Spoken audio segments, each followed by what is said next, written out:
watching this transmission. It is I, Mike Martins. Please forgive me. I am exactly 2 minutes and 23 seconds late. I was caught up on a few things. And today, for those of you that don't know, it is Portugal Day. Yes. Oh, yeah, it is Portugal Day today.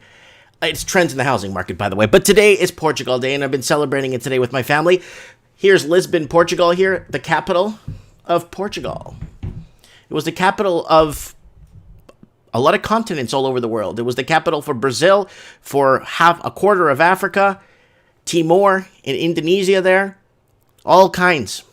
Welcome to Trends in the Housing Market. Thanks for joining us tonight. We got all kinds going on. It looks like there might be a shopping spree or a rush in the markets from foreign investing. And I've been picking that up. Man, I've been picking that up, SA, from all different angles. Not just, oh, Mike reads articles. Oh, Mike is there. Mike is... No. I pick things up. I get things from people. I get my sources from emails from all over the world. And it's not people emailing me, here's a news story you could... No. It's people, hey, Mike, I'm here. I can't tell... Don't tell anyone who I am, but this is happening here and here. The news won't talk about this. So who do we got in the house here? Oh, man, we got so many people already in the comments. The trends in the housing market. We got David Xavier, my friend. Oh, and of course, my man. We got Jem Rose in the house saying, yes, the correction is long overdue. Very manipulated. The biggest manipulation ever in the history of the biggest ripoff in humankind. Then Jem Rose goes on to see if the money launderers swoop in and buy up housing again after the crash, then we are back to where we started. That's correct. Owen says 900K, house needs to be 300,000. Yes. Owen's 100% right. Housing needs to be within wages, average wages. We talked about this a quadrillion times. Average wage, not lower or minimum wage, but average wage earners from $45,000 to $65,000 should be able to get in and buy an average home in a city they live in, with no questions, no doubt, but a rundown home, right? But we're not even getting that. It's $1.2 million for a rundown home. Happy Portugal Day, Mike, says Owen. How much is the average house in Portugal? There's a couple of articles about Portugal as best expats love being there, very welcomed. I was looking at housing there myself. I was supposed to go this year, but this stupid piece of garbage, COVID, so screwed up everything for me and my family. But an average home in Portugal, it depends where you want to be. Like if you want to be here in Lisbon, you're looking at about, like for a small one-bedroom apartment, you're looking at about 110,000 euros for like a one bedroom, but spacious. And you've got a view of the ocean here, of the edge of the world. It used to be called the edge of the world in the Roman Empire. Portugalicis is where you parked your boats. Because that's it. There's no more. We got Gino in the house saying it's working. Arthur saying the beautiful city of Lisbon. Real Kevin Thompson says best live stream on YouTube. Thank you, Kevin. I love you, man. And I got an article for you, Kevin, today. It's a Kevin Thompson article up here. And it's just for him. Big Rob New Zealand. Hi, peeps. Lisbon looks great. Yeah. The smell of sardines being barbecued on balconies. The ocean breeze. Man, just don't get me started. I was supposed to go this summer and spend 4 weeks there. With my kids, my wife, and my mommy. Okay. Gary Medeiros, hello everybody. Search for the truth in the house.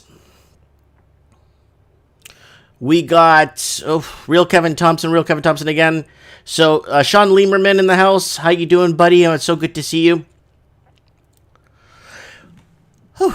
Let me take a breath here before we continue. You are tuned in to Trends in the Housing Market. Sit back, enjoy, because we got a show and a half for you tonight. I hope you get some munchies, maybe a little bit of sparkling water. Crack your window. I got all my windows open here. It's pretty warm in this room. It's like 25, 30 centigrade. The problem is my neighbor cuts his grass every day, so I have to close the window if he starts mowing his lawn. Owen says life would be much better if your income wasn't taxed. You know, that's a little bit illegal, to be honest with you. New gold up 11.17% today, says the Raven. I know, Raven. I know. On Monday midday, I sold all my oil. My oil had a great run. I sold all my oil Monday after America announced it was in a recession. I kept my gold, my new gold stock that we talked about last week in Trends in the Housing Market with the Raven. I kept my new gold stock. I bought it at $1.54. It's like at almost $2 today. What an investment and a half. And I'm making, because I'm not invested in the gold anymore. Usually when you diversify in a portfolio, I'm kind of down, but my gold's making up. I just sold that goddamn oil. Goodbye. If I kept the oil, I'd be balanced. Screw who wants to be balanced? Take the risks. Sell. Hey, I'd rather take a small loss if I'm wrong and rebuy when it goes back up than take a major loss if it crashes. That's what I always say, guys. I would rather take a small loss and sell at the wrong time and then maybe rebuy later. I'm out a few percentage points. Then don't sell and get stuck with something and then have to hold. Okay, so we got the Raven in the house. We got VC in the house. Real Kevin Thompson. Stevie Stevens in the house. Yeah, Steve Stevens is right. There is no income tax in the Bahamas, St. Kitts and Nevis. I've been to most of those islands. I've been to St. Lucia. I've been to St. Lucia. I've been to St. Kitts, Bahamas, Barbados. I've been to all those islands. I've been to Santo Domingo, Dominican Republic. I've been to all those places. Cuba. And a lot of those places don't have property tax or like weird stuff. You know what I'm saying? Yeah, the Raven says it was $1.58 on Monday. Now it's $1.99. Yes, Raven. I might sell tomorrow, though, Raven, if I see it tick down. Don't get mad, Raven, because it's too hard. It's too risky to hold anything too long in these markets. So we got Gary Singh in the house saying hi. Big Rob New Zealand in the house. So I don't know who picked up the new gold when me and Raven were talking about it last week.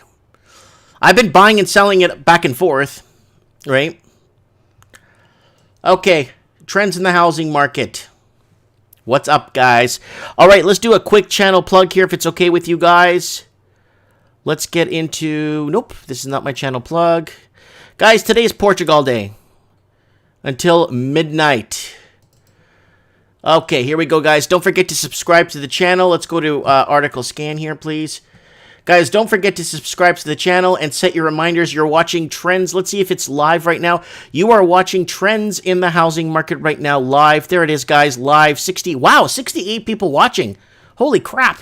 There it is, Trends in the Housing Market. Set your reminders. I'll set more reminders going forward here so you guys could preset your reminders. Guys, don't forget to buy something off of Teespring. If you guys, somebody went in and bought a t-shirt and a hoodie today from the channel. Thank you very much. I don't know who. It doesn't tell me who, but I'm happy. Thanks for buying. We got Supreme Canada mugs here. We got the Raven mug. We're gonna get a Merit Stalker mug in. Today, I got drilled on the street with a lot of F-bombs and fingers today, like crazy yelling. I'm in my car and I'm looking around. I'm like, what the heck is going on? They got the Merit Stalker on me again. And don't forget to watch the Merit Harassment series. Today is Portugal Day. Here are my kids on the front balcony today. We're celebrating today. We should have been in Portugal. We should have been in Portugal celebrating this year. I should have been transmitting to you guys from Portugal live. From the city behind me in real life, transmitting to you guys, but unfortunately, yeah, good old COVID hasn't been good for anything but ruining people's lives. So there it is, guys, my family, my kids. We watched a few soccer clips today. We had a great day today, and no, I did not drink today. Should have bought some port wine. Here's my Instagram, guys. Please follow me on there and send me show tips to Instagram. It's in the thing, if you guys don't mind. Okay, let's go to the comments are going so fast. Getty Medeiros in the house. Hey, Mike. Housing market of O is saying housing market of Colombia. Housing market in Colombia right now is on a decline, and it's the Colombian banking system is right now in going into, I wouldn't say hyperinflation mode, but they're having a tough time right now economically in Colombia. Their government in the last 3 quarters has been spending a lot more in the 3 quarters, not the last quarter. 3 quarters in Colombia has been spending a lot more money than what they've been collecting. So it's not looking good in Colombia right now. Steve Stevens says, I would invest in the stock market, but I don't understand it fully. Steve, you know what? I lost a lot of money learning the stock market and just figuring things out, and it took time, but now it's like a full-time job for me in a way. But I like it because I get to do what I like, and and my family's into it too. My family's into the whole stock market now. My mom came to me. She's like, "Oh, those stocks you bought me. I bought my mom some new gold too. I bought her some new gold too." She comes to me and says, "Oh, yeah, I like that stock in Portuguese. That's doing good, you know." And I'm like, "Yeah, I know, Ma. I know."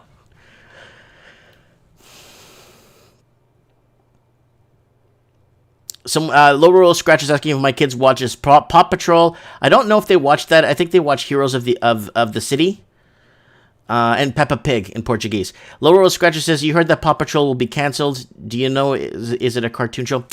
I think my kids are too big for Paw Patrol right now. I don't know about you guys. And guys, don't forget to watch the Merit Harassment series here on my channel. Now I'm going to ask you guys for a favor. A good friend of the channel that's been on the channel many times, Lord Humongous, started a Patreon channel, and he's asking for any donation. He's going through a really, really financial tough time. If you don't know Lord Humongous, join us on Saturday nights for Mike in the Night. Lord Humongous, if you guys could, I have the this one, the Big Boss Mike level here. This is Lord Humongous's Patreon, and I've been supporting him on, I think, about 6 months now. So if you guys want to do that, please do that. Find it in your heart in a time of need. And yeah, here it is, man. The Portugal Day, and I don't want to play the audio because it'll probably flag my channel. So everybody in Portugal is having a good day today. They're singing the national anthem here. Let me see where they are. Esplendor de Portugal, entre as burmas da memória, o pátria sentis a voz. I could sing the whole national anthem. So it's Portugal Day today in Portugal. Big celebrations. This is in Porto. They're watching a rerun today of an old soccer match of the old Euro Cup when Portugal won the Euro Cup. And in 2016. Okay, let's get on to some housing news. Yeah, there's more festivals here for Portugal Day right now. It's late at night. So big parties in Portugal, and they're just reliving some moments and having some good times. The streets are full of people, and yeah, the police always get called out all the time. You know what I'm saying? It just happens when the police get called out. What are you going to do, right? It's like 2 a.m. there, and they're still like having fun. Okay, here we go, guys. Woo! Trends in the housing market.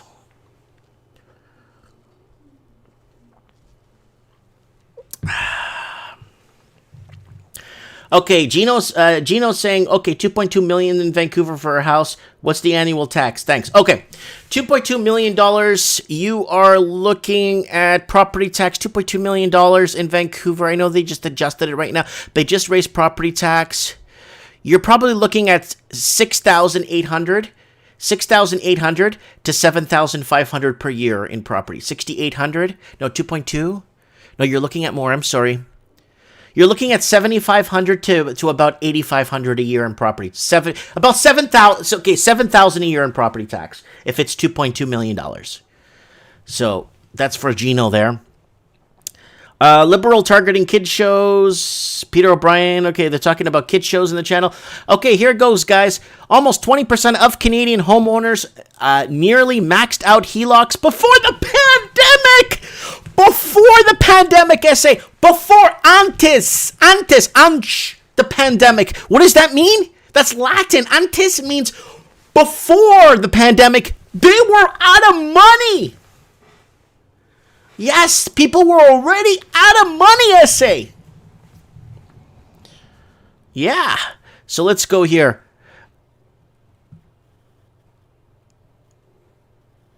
So Big Rob New Zealand is taking a late lunch so he can listen to the show. Well, thanks for that. So listen to this, guys.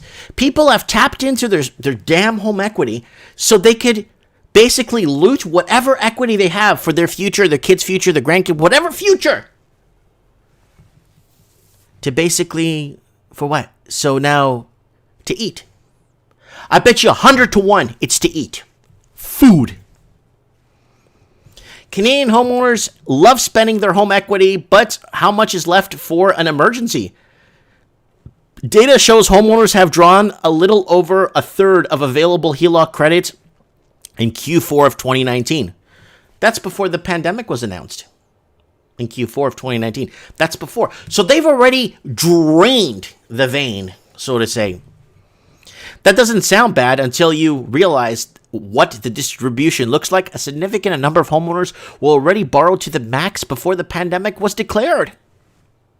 Again, the McChronicle on his channel, he's been talking about it. The whole housing, the whole unemployment, the whole thing, jobs. It's already been happening before this damn thing happened, they say. Everyone's all panicking, saying, oh, no. Gino is asking again, 2.2 million, what's the annual tax? I said 7,000. That's what I think it is. But MG is saying 12,000 in the comments. All right, HELOCs. A home equity line of credit, we know what that is. Canadians have tapped into 35% of available HELOC funds. A fifth of people tapped into 80%. Holy crap. This is the percentage of accounts right there, 90 to 100%. Holy smokes.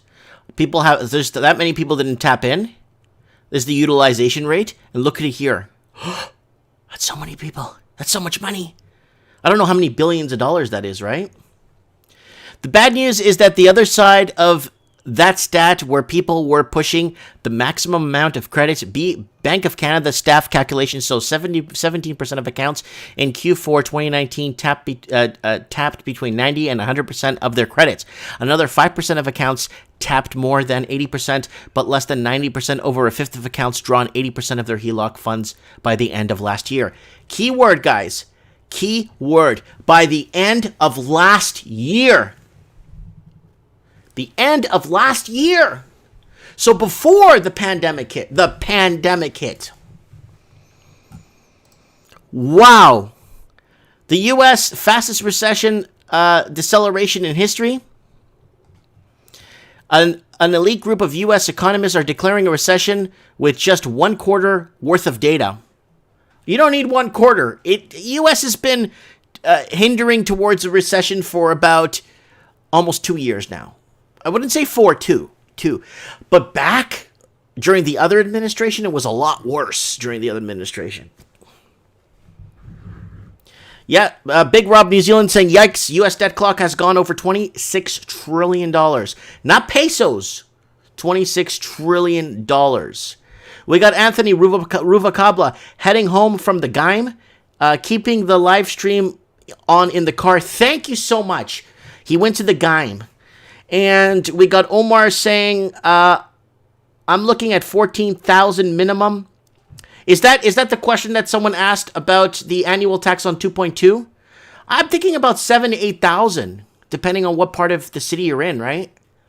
But a lot of people are saying 12 and 14. I think that's a bit high. If that was in Toronto, 2.2 million, you'd probably be paying 14,000 a year in Toronto for property tax if you live in the city of Toronto.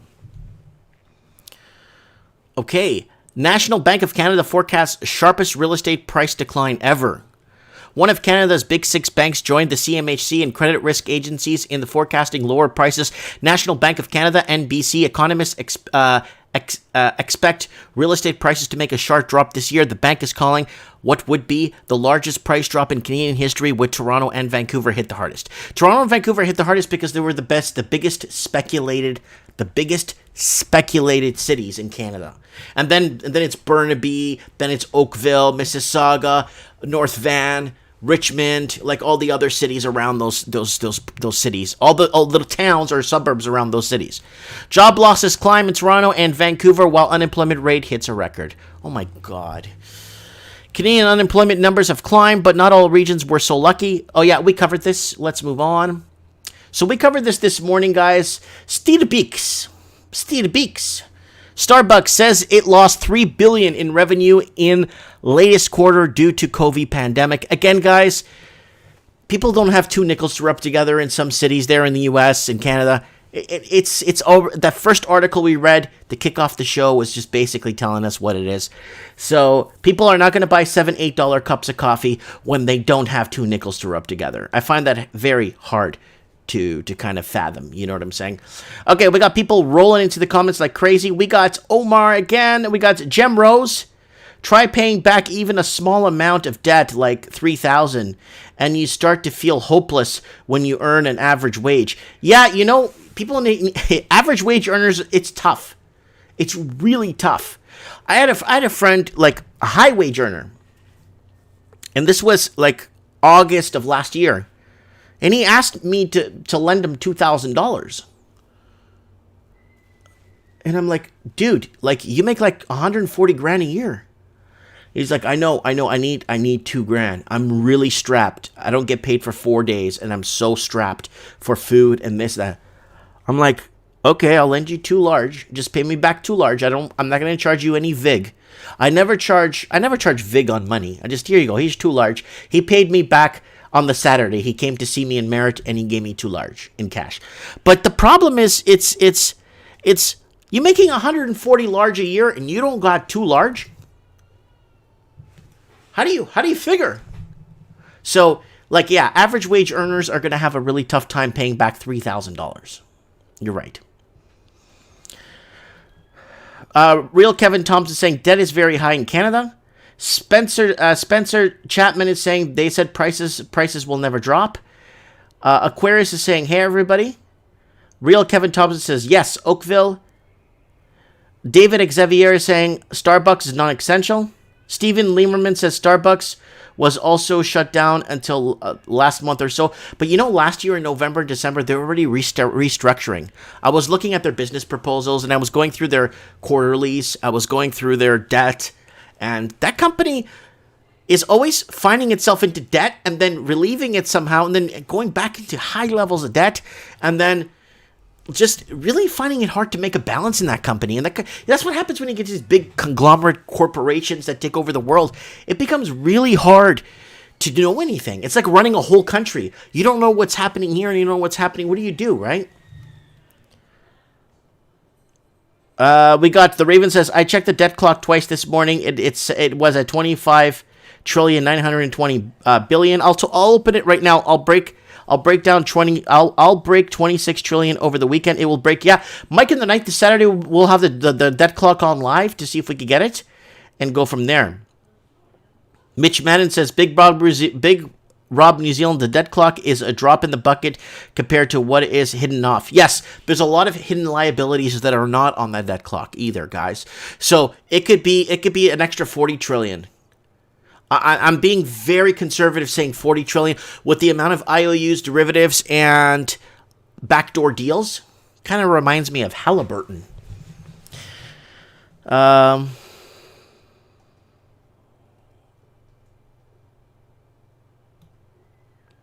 So can anyone help Gino in the comments section? Says, sorry, I'm bogging on the 2.2 million. What's the value? So this is in Vancouver, right?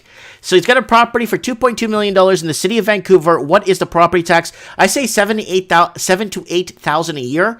Other people said 12, and then someone else said 14,000. So if you know, because I know property tax went up under the old property tax scheme. If you're not a business though, if this is a commercial property, you're paying a lot more than $7,000. You're paying like $3,000 a month in commercial property. Okay, it's a big difference.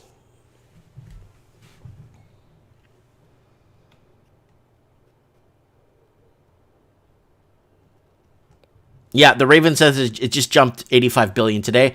Starbucks says it lost $3 billion in revenue in the last quarter due to, again, COVID. COVID is the best cover-up. COVID is the best cover. So here it is, guys. I don't know who this guy is. These guys are just talking randomly here. Let's move on. Okay, RioCan CO, Ontario ban on commercial evictions premature. 16% of commercial tenants in Canada fail to pay May rents. Guys, if we lose 16% of mom and pop's businesses, they're going to have to cut a lot of government jobs in the public sector. I hope they cut in the public sector those pencil pushing jobs in HR. Like the parks and recreation has 40 engineers to fix the parks and clean up and organize. 40 engineers and 400 people in HR. So it's time to start moving out. Start calling the herder, moving people out. Move it out. Let's go. Your pencil pushing is done. Let's get out, you know.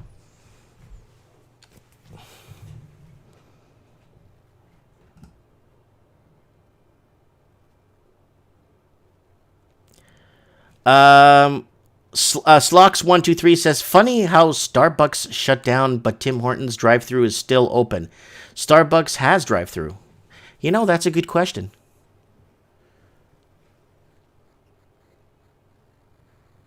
Okay, Jem is saying property tax will do you in once you are a senior citizen and not working regular. Yeah, property taxes are over the hilt. Property taxes in the States, I know a guy in Louisiana, he's paying like $940 a year for like 2.5 acres in a nice area. And nice house, beautiful wall around his, like the front of his house, beautiful bushes, 6-bedroom. And I told him, buddy, this house in Toronto or Lakeshore or somewhere up in Canada, you're looking at $13,000, $14,000 a year in property tax.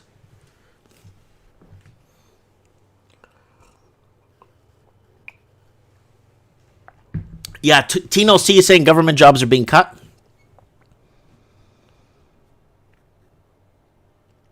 Commercial property and coming back, says Sean Lieberman. Anthony, my man Antonio saying COVID is a cover-up, Mike. Steve Stevens says some malls were zoned for future housing development just before this pandemic. Yes, I actually have an article for that, actually. The Ravens, I'm going to call the Raven. He keeps, Raven, are you working? You're talking about debt, and it's kind of important because this is, everything leads to home. 16% of commercial tenants in Canada fail to pay rent. Housing is still, why housing is still the best investment for Canadians. I'm not saying it's the best investment, but when you don't have much choice, when you have an overinflated market, overinflated housing market, over this, and over that, and over this, and you have some money and said, okay, maybe paying for a roof over my head might be a smart thing to do, but not at these prices. That's the thing. So what happens? Look at the basics. Let's go to the basics, okay? Housing prices, commercial prices, everything goes up. Just like so, like normal. But overly goes up. Super crazy goes up. But then in turn, the cost of lending goes up, but the cost of borrowing goes down. You're borrowing more, but you're paying less because interest rates keep going down. In turn, your rents go up. Okay? When your rents go up, commercial properties just can't afford to stay in business. Commercial rent is more than payroll. Payroll, up until like the early 2000s, payroll was the most dominant money spender of all, was payroll. Now, it switched. Okay, up until like 97, 98, payroll was the most expensive thing an employer would pay. And then now, it's rent and then payroll goes second. So, property or shelter or your bodega to sell your stuff is more than your actual paying your payroll. And the problem with that is now it's property before people. And that's the scary part. That is the scary part.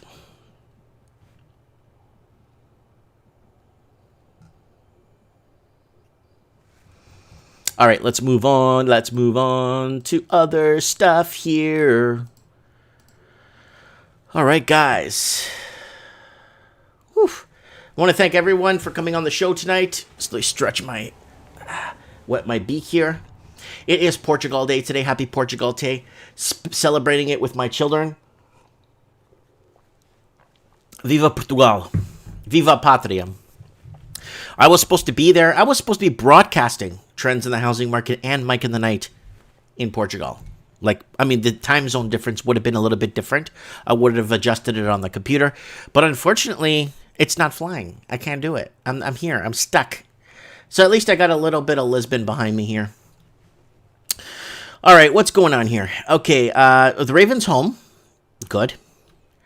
Anthony's saying, here's one for you. Nothing else. ABC stand exponential debt for the Fed has begun right now. Mitch Bennon says, Charles Nenner says he and his colleagues are 90% positive a second wave of COVID will appear. Jem Rose says, Mike, have you heard of James Howard Kunstler and his ideas about growth and architecture? No. End of suburbia? No, don't say end of suburbia. I live in nowhere.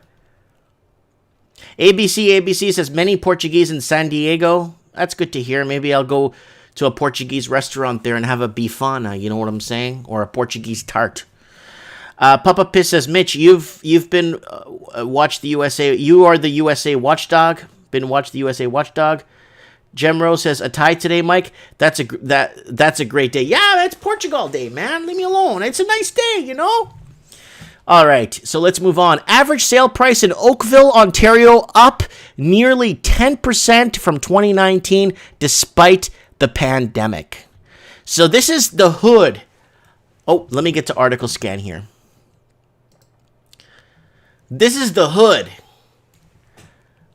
of Kevin Thompson. This is Kevin Thompson's hood. Portugal, Oakville, Ontario. Let me go in article scan here. There he is. There it is. Average sale price in Oakville. So I know Kevin Thompson's been watching the show steadily for the last, 5 years. And yes, Oakville is on fire right now. Up 10% from 2019, despite the pandemic. From Toronto Stories. Known for its beautiful Lake Ontario views and luxury homes, Oakville has had a strong housing market for years and continues to be an ideal location for buyers either looking to scale up or move out of the Toronto area. Located just under 40 minutes out of downtown on a good traffic day, the suburban market was set to have balanced conditions heading into 2020 with an expected 5% increase in housing prices according to RE/MAX. Oh, RE/MAX! In fact, Oakville, Milton, and District Real Estate Board was the first board in Ontario to temporarily suspend all open houses in line with recommendations from health authorities. So the pandemic continued all spring long, and the average home price in Oakville, Ontario is $1.251 million. I got some family that lives in Oakville, Ontario, and they were they immigrated from Portugal in the 70s, and they bought their homes for $30,000-$40,000. And they're getting up there in age, and now they're looking to sell, and they're being offered multi-million dollars for old homes, really old homes. And it's just crazy. It is crazy where it's going. So that's the Kevin Thompson article right there. So here it is. Toronto suffering, and this is the same problem that Australia is suffering with. Low immigration, lack of wealthy investors coming in, and that is screwing up the housing market. Low immigration and high unemployment to curb Canadian housing rebound.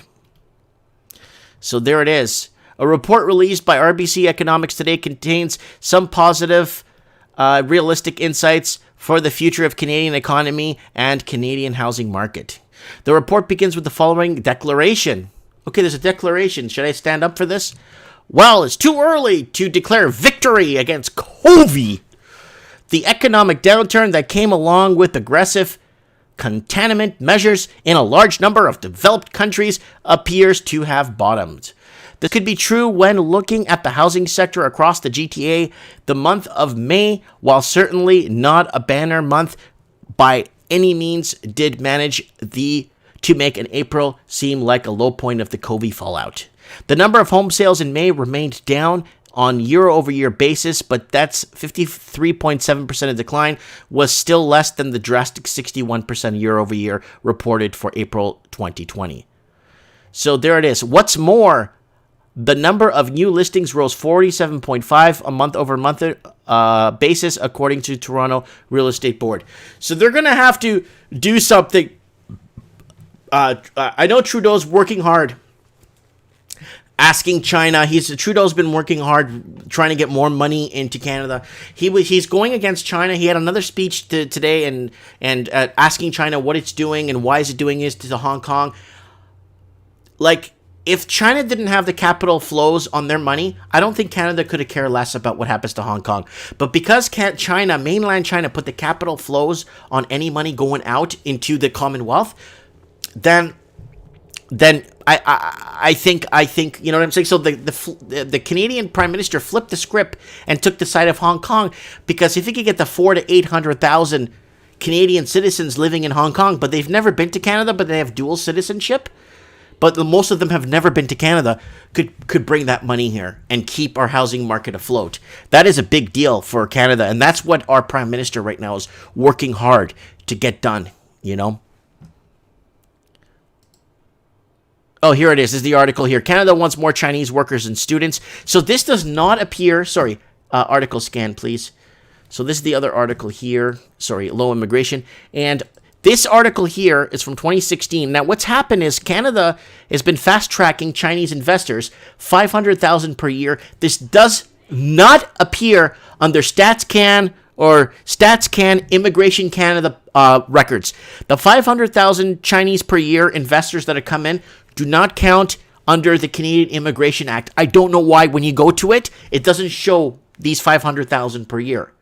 But they've opened more visa offices, and Canada has been competing for 500,000 Chinese per year. Opening more visa offices could help Canada compete for Chinese workers, students, and lucrative tourist business. It's the biggest market in the world. They spend a lot of money.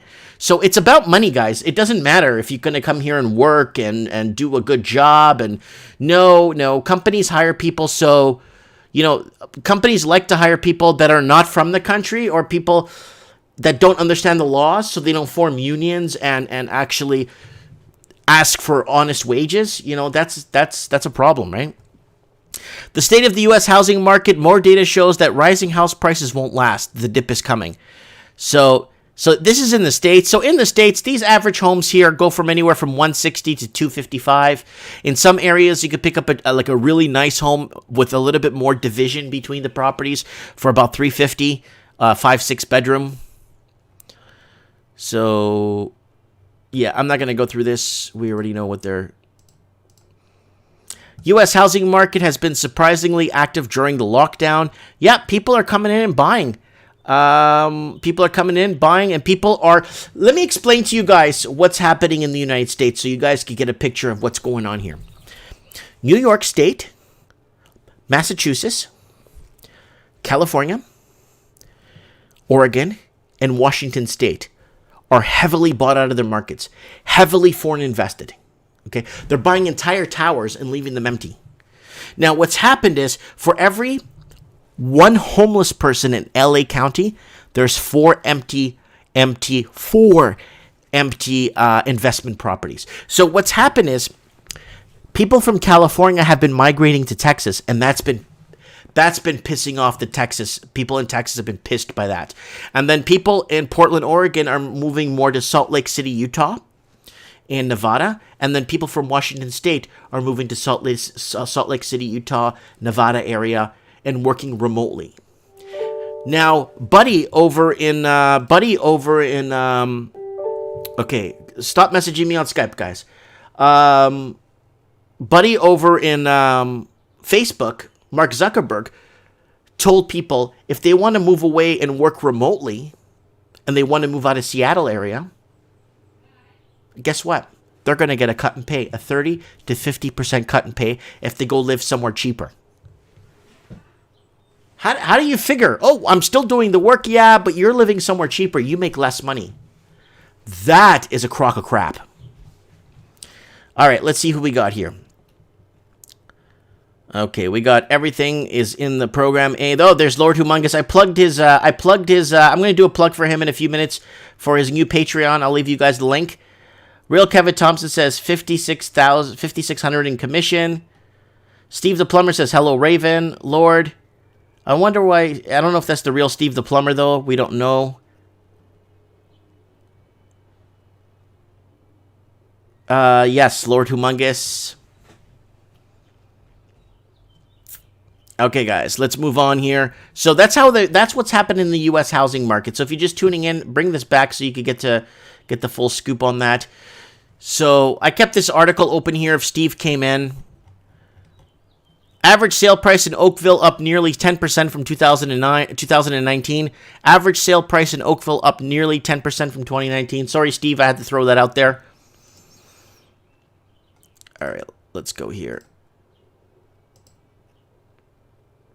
So that's how American housing market is being resilient, very resilient against this, is because a lot of people want to secure a home for them and their family. So a lot of people are moving to more affordable cities in the U.S. So that's how it's making up that aggregation of loss. So the loss on the penthouses and the high-scale properties that are not selling as much because of the restrictions from China from China to the United States makes a huge difference, right?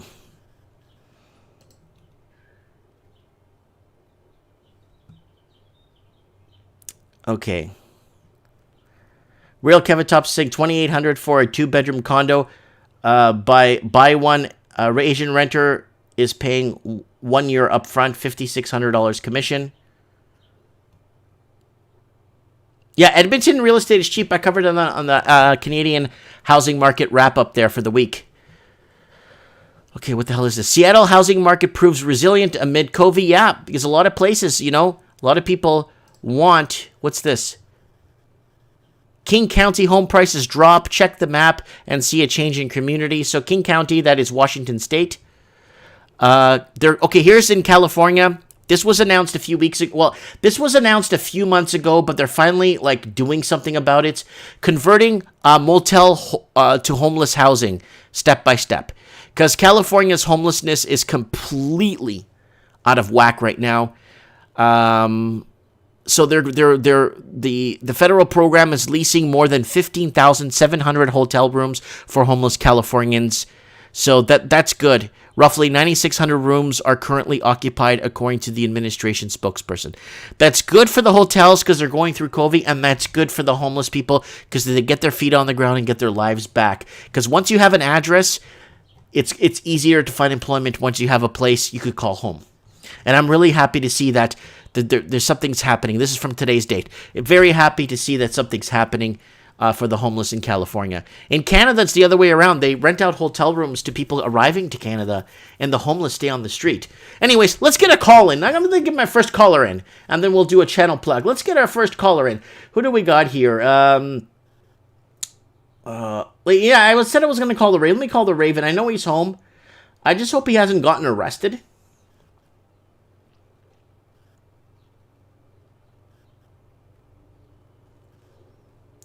Someone's asking, is it expensive to live in Edmonton, Alberta? It's not that expensive as opposed to living in Toronto or Vancouver, but the problem is it's hard to find good work. Unless you work the oil rig or oil goes back up miraculously, or we go to war against Saudi Arabia and then oil goes to $130 a barrel again, and then maybe, it might be worth it. Okay, I gotta call the Raven. We gotta call the Raven. I got a picture of him here with his Corvette. Raven, turn on your Skype, man.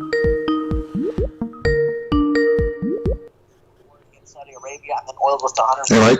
Yo, what's up, buddy? Hey, not much. You doing okay? Yeah. Just watching this show.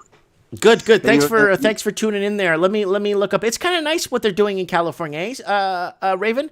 They're converting hotels into places for the homeless. Yeah, but I was watching I watched an episode of that Jeremiah Babe the other day. I know Lord knows that guy. Yeah, he went down on the streets and showed all the tent cities and poop all over the floor. Yeah, just horrible. Oh, that's been going on for years. Holy crap! I know, but it just looks like it's just everywhere. Well, Raven, again, here's the deal: for every one homeless person in LA County, there's about 48 100,000 homeless people in LA County, right? For every one homeless person, there's 4 empty condos or 4 empty units that are owned by foreign investors that keep them empty. Now, Raven, I'm not saying, oh, give these to the poor people for free. No, I'm not saying that, Raven. I'm saying there's a lot of these people that are homeless are getting an okay to decent pension. They could pay a median rent, right? But investors just want to keep their properties empty. Yeah, but what did they say today? They said by 2028 pensions are done. It's on Zero Hedge, had a story on it today. Oh, did they? We'll cover that on No, Mike of the Night. What did it say? What else did it say about pensions? didn't I read know the pensions are getting article. hammered right now. Yeah, it's a government pensions in the States, I think, are going to be out of money by 2028. And that'll probably come sooner than later. It'll probably be 2025 or something. They're always off on their numbers. So what's the cutoff? What's the cutoff on birth to not receive a pension? I know in Canada, if you were born after 1989, you won't be getting a pension now? I don't think I'm going to get a pension now. Who's going to get pensions? Look what they're doing. Well, the cutoff date was 19. If you were born after 1989, you won't be getting a pension anymore, they said. Well, yeah. What are you talking in the States? In Canada. Oh, okay. In Canada. So old age security, right? Yeah. Like after 1989, you're not getting a pension. Yeah. I don't think people who are probably 50 are going to get pensions, right now. Look what you know what, Mike? This'll clear it up. Can you pull up the USA debt clock? Yes, sir. Can you pull that up on your screen there? Yeah, I'm doing it right now.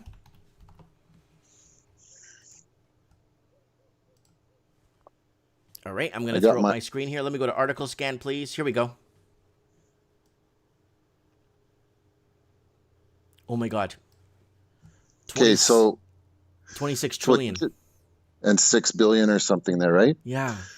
Okay, just hold on a second. I'm just waiting for my tablet to catch up. There's a delay there. On the right-hand corner up at the top, it says debt clock time machine, okay? See at the top, on the right-hand side? Yeah, I see it. Click on the debt clock time machine, and then you're going to see where it says 2024. It should be lit up in green. Yeah, I see it here. Yeah, click that. Let's see what the debt's in 2024. 46 trillion! Yeah, you think people are going to have a pension? I watched the numbers on the debt clock, and if you go from the numbers over, like where the debt's spinning, I used to be able to read the 4th number, and that was back years ago. And as the debt goes higher, the numbers spin faster, and eventually you're not going to be able to read any of those numbers. Well, because you're creating debt and you're making money to pay down debt, and it's this effect that doesn't go away. Okay, can I bring something to your attention, please, and everybody watching? Paper to gold ratio. Yeah. Dollar to gold ratio for how many dollars, American dollars, that are floating out there right now? If they were to put it on a gold standard, it'd be $54,957 per ounce, SA. Yeah, look at the silver. Silver 2024, $151.28. Oh, dollar to silver ratio in 2024 would be $6,628 per ounce. Yeah, it's like 3,200 now, isn't it, or something? Now it's exactly what you're saying right now. Yeah. Yeah. So if you're looking at if you go back to the 2020, because that's insane. I'm going back to 1980, dude. I'm sorry. Okay. Oh, hold on. 1980. Does it have a 1980 there? Yeah, it does. 1980, I think, was about 889 billion, not even $1 trillion. Yeah. Yeah, somewhere's around Bush. I think it starts to pop around 5 That's trillion. when they declared war on Iraq the first time. Yeah, they start doubling it. For every president, they start doubling it. But because this was Ronald Reagan, right? Yeah, see, they needed to blow the thing up. They needed to blow this shit up. There was no way we were going to, hey, let's have a vote on the debt ceiling. Let's see if we can raise the joke. Hey, do you remember when your friend Obama said that when you raise the debt ceiling, you're not really raising it? You know what? I don't like Obama. Do you remember Obama saying that? Remember Obama saying, when you raise the debt ceiling, you're not really raising it? He said that. I don't remember that. No. Oh, come on, man. He said that. He said, My when we raise the debt ceiling, we're actually really not raising the debt ceiling. my mom likes Obama. Really?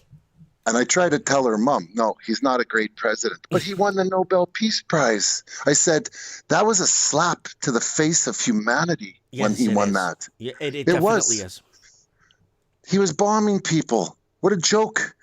You know, I think that that's one of the little jokes they play, just like they killed that black guy over a counterfeit $20 bill. When look at how fast they're counterfeiting money. Yeah. Little jokes they play in between themselves for Mhm. us, you know? Anyway, yeah, sorry about that. I don't want to rant on you. That's okay. That's okay. That- So here it that's is. so So let's go to the world debt clock. So you got USA in front. You got China right behind. You got Japan, Germany, UK, France, India, Italy, Brazil. And today's Portugal Day, and Portugal's out of the top 10. Portugal was in the top 10 per capita population, and then they've dropped out. Because you know what, Raven? I know this is going to sound bizarre. They've actually been paying down their debt a lot. Who? Portugal. They were Yeah, in the maybe. top 10 for years, and then now they're out of the top 10. Canada replaced them. Oh, okay. Then Portugal got moved down to, I think, 21st now. I think it was Martin Armstrong who did a study on has anyone ever paid off their debt? And he thinks that, I think it's like Romania or someone had actually at one time paid off their debt. I can't remember. Don't quote me on that, but it was Martin Armstrong did some kind of thing on that. But yeah, we're not paying off our debt, and I don't think anybody really is. Well, The small Canada's going. countries. Do you remember that video I put up at the cabinet minister asking for Canada's debt, $2 trillion? Yeah, And yeah. he's like, can I ask the minister if he knows what $2 trillion is? Yeah, That was kind of funny. yeah, it's a lot of money. It's hard to wrap your mind around. Well, you got to think, what's $1 billion is 1,000 million, right? So 100 billion is 100,000. So a trillion is a million billion, Mm-hmm. right? A million billion. So if a billion was a dollar bill, like a bill, you'd have a million of them. That's like, I'd like to pay the interest of the VIG on that, Mike. Yo, the vig on that? No, I'll be slowly pooping the scoop, poop the scoop, or No. scoop the boop, or whatever. I'll be out of there, man. Yeah, that's. They'll be a like, little "Oh, too whatever expensive. happened to that guy, that Mike guy? What happened to him? I don't know. If apparently he owed some money, and last thing I heard, he was in Texas. You know." Yeah, the UK's got massive debt. They're in a big problem. UK. Let me see. UK's right there beside Germany.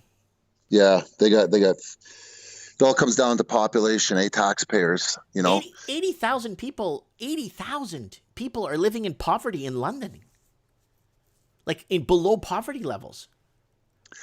They And- said there was an article out yesterday or today that 50 million people are in dire straits of starvation if we don't do something.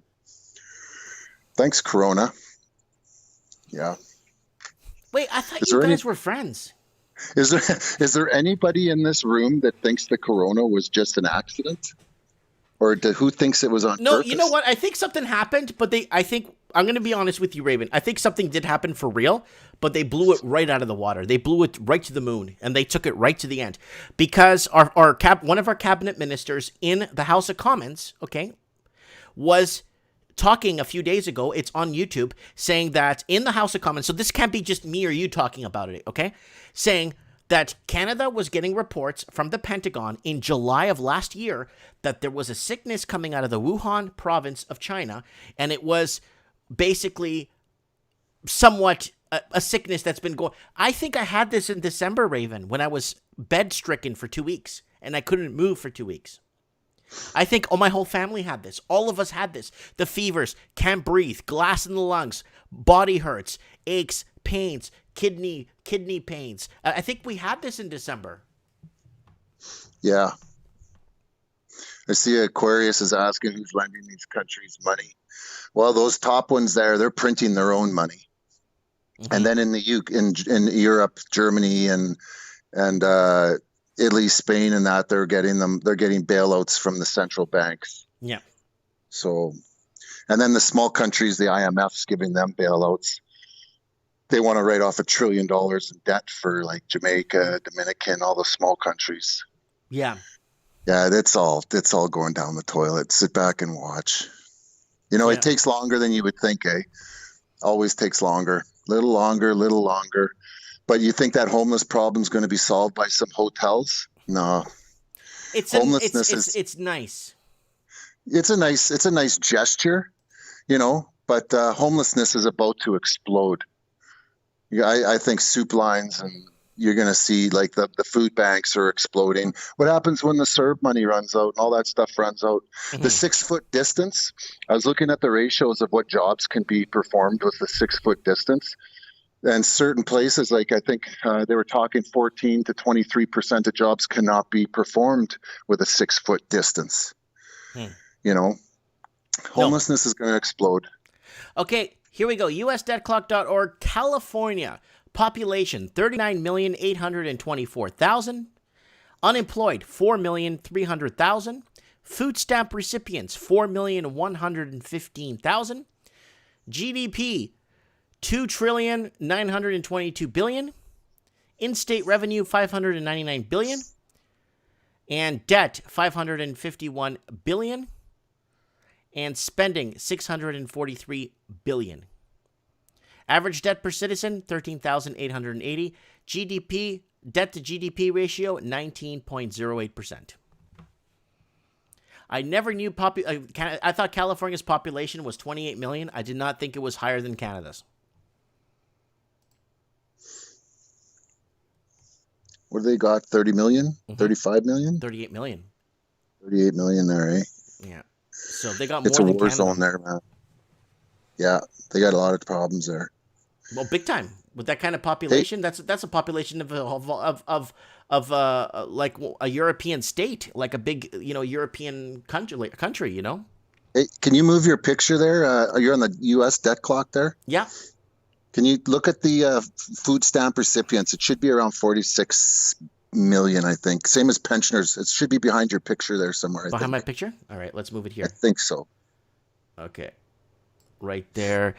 Okay, median to new home. So medium price right now, since we're talking about homes in the States, is still $323,000 for a median home across the board in the United States. Look, a median home in the year 2000, $164,000. You could buy an average home in the States. American income right now, average income, $34,107. And that's about 40% total debt service ratio of a $323,000 house. So people are on the verge of breaking. But in Australia, you make 50 grand and the average house is $1.4 million. Okay, let's see what we have here for debt recipients. Millions. Food stamp recipients, 36 million. 36 million, eh? Yeah. So that's more than Canada's population too, right? You know what? Me and my friend, we were looking at the debt clock today in my truck. We were looking at it. We went to the debt clock time machine. We looked at 2024 and it showed the debt was at 28 trillion. And I said to my friend, I go, how can it be 28 trillion in 2024? You know, like it's going to be that before the end of the year. And then later tonight, I looked again and it changed to 46 trillion. I don't know what happened there, but for some reason they had 28 trillion on it. Right around the same time, it jumped to 26 trillion. Mm-hmm. The numbers are too big, man. I think we're gonna hit close to 30 trillion by the end of this year on this debt clock. The way we're going now, 4 more trillion. All right, we're gonna bring up the home sales here.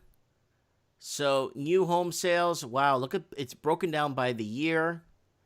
So right now in 2020, average median home price in the United States is $323,000 to existing home medium sale price $275, and new home sales annual rate right now in 2020. I know it's a crappy year. They're sitting at 696,000 homes sold, and new housing starts, and so new homes being built 5.4 million. And existing home sales annual rate 1.3 million in 2020. That's not bad for a COVID year. That's why the last article I was reading that the housing market in America is kind of being resilient to the whole COVID thing, right? Raven, are you there? Yeah, I'm here. Okay. I'm just looking at the numbers there that you're putting up there. Yeah. So yeah, I kind of wanted to throw that out there for you. Get you in to give us a little insight there on what's going on. I, I drove out of the city today half an hour. We were out in a place called Enola, Manitoba. We were sighting in my crossbow, shooting targets with my crossbow up to 200 feet away. It was pretty fun. We were there for about an hour shooting. Crap! Why didn't you come and get me? I would have gone with you. Well, you know what, Mike? I tried to book a flight to Mexico for Sunday to go to Playa del Carmen, and we can't go. Our borders are closed. There's no flights out of Winnipeg. Then they said, well, you can fly to Toronto. And once you're in Toronto, if you miss your flight, you can't leave the hotel or the airport, right? You got to go straight from your plane into the airport, and then you'll straight on your other plane, straight to Playa del Carmen. When I come back to Winnipeg, I got to wait for 14 days and isolate. But our borders are closed. There's no flights out of Winnipeg. I can't go anywhere. I can't go to BC either, because I can go to Alberta. But when I come back to Winnipeg, I got to isolate for 14 days. It's just a bunch of BS, man. I can't go anywhere. It sucks. Wow. I got 2 months off right now. I took a leave of absence, so just go somewhere. Just drive out here. Well, I could fly to Alberta. No, get your car. You're only like 22-hour drive away. It's only 22-hour drive. That's not that bad. Yeah. You do 12 hours a day. You're here in 2 days. And then the contact tracer will go off on my phone. Can't you throw your phone in the lake? No, I'll get a Faraday bag, put it in there. Yeah. They're tracing, man. We're living in Disney World. We're living in Disney World, man. Woo, woo. And you know what? Like, so many people don't even realize it. They're just so caught up in wearing the masks, and oh God, I can't. Yeah. It's too much. It's almost too much. I hear you. Okay, Raven, I'm gonna let you go. I need you on Mike in the Night this Saturday. Are you off? Yeah, I'll be off till August 14th. Okay. Well, I need you on Mike in the Night. Clear your schedule. We'll come on and it's clear. I have no schedule. You could drive. If you leave today, you can make it for Mike in the Night. You know what? I would go to BC. I would drive to Vancouver. I've done it before. I would go there.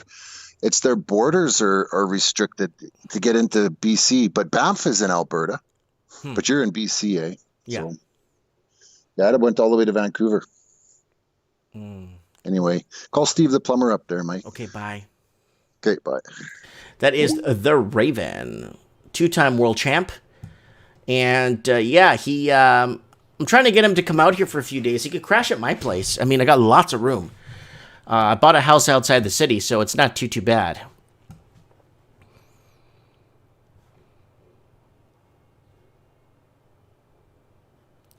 So California is passing laws. Let's go to article scan.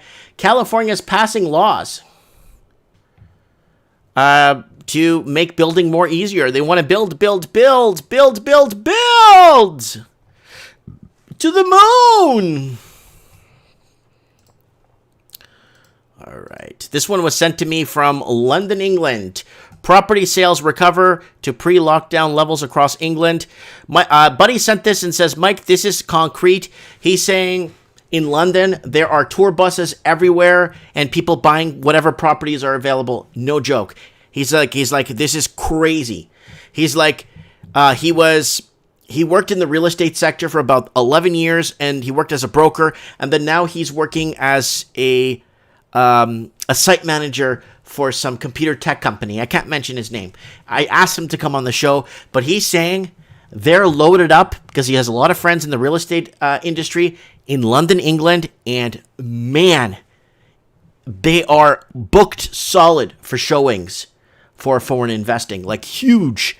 So property sales in most of England swiftly rebounded to the same levels they were just before the lockdown, although London lags behind the rest of the country and marks Scotland and Wales remain closed according to website Zoopia. So let's move on. So guys, it is Portugal Day. It is Portugal Day. Yes, today's Portugal Day. It is June 10th. So here it is, guys. Portugal Day. Everyone's celebrating in Portugal. It is Portugal Day. I just had to show some celebrations there in Portugal. And it is Portugal Day. Everybody having a great time. And they're showing old soccer reruns and stuff. And people are just on the beach. Everyone's out having a great time. I should have been in Portugal right now. We were planning last year to go to, after my dad passed away last year. I said, like, we got to go to Portugal. We got to go to his favorite places there. We have to go, honor him and stuff. And yeah, we didn't get a chance to go to Portugal. So there it is. Portugal's having a good time right now. They're replaying a lot of soccer matches and stuff there. A lot of parties and beach parties. The beach is reopened last week in Portugal, and it's all good. So happy Portugal Day. I wanted to show this out there. All right. UK property could fall 13%, housing expert predicts. Wide range of forecast as market cautiously reopens after COVID shutdown. Nothing's going to happen. Reopen it. Watch. Reopen the damn thing. Reopen it. You'll see. The range of forecasts from the major researchers is markedly wider than usual. So there it is. They're saying a 13% drop. Is that gonna bring in Rush investors? Is that gonna bring foreign Rush investors? Not Russian, Rush investors. So this is in Ireland. It says that how house asking prices rebound after falling April. So there it is there. More problems in Ireland right now. It's out of reach for everybody. Like, nobody could afford anything anymore. You know what I'm saying? Property market update Melbourne 2020. Property values. Australian property values fell by 0.4% over the month of May. And the latest CoreLogic figures show Darwin as Australia's most impacted city, falling by 1.4%. And supply and demand. So they're playing the supply and demand in Australia like they've been for years. I did have an entire video on Australia coverage. Look at this. $3.6 million for this house in Australia. That's $3.6 million bucks. 3.6 million Australian dollars is like 2.8 million American dollars for that. Oh, and it's joined. It's like a townhouse. So people are looking at this, Mike, that's a mansion. No, this is another house, and this is somebody else's house. Yeah, just so you guys know that's not that mansion. Woo! I can't believe it. I got to get somebody on the show. Let me see if I can get Steve the plumber, and if he's available. Let me see if he's available.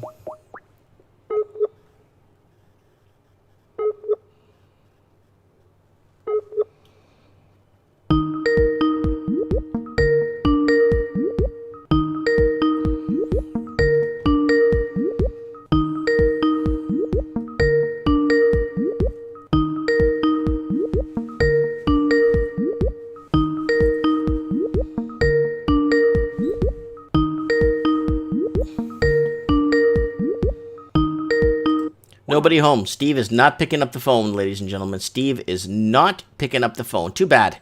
I wanted to get him on the show. I have an opportunity of a lifetime for him here. I would give him an opportunity of a lifetime if he wants to in Australia.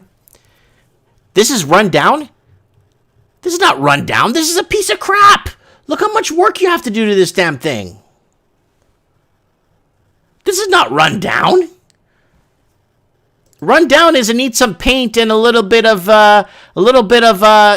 little bit of patchwork and paint for run down. This thing is destroyed.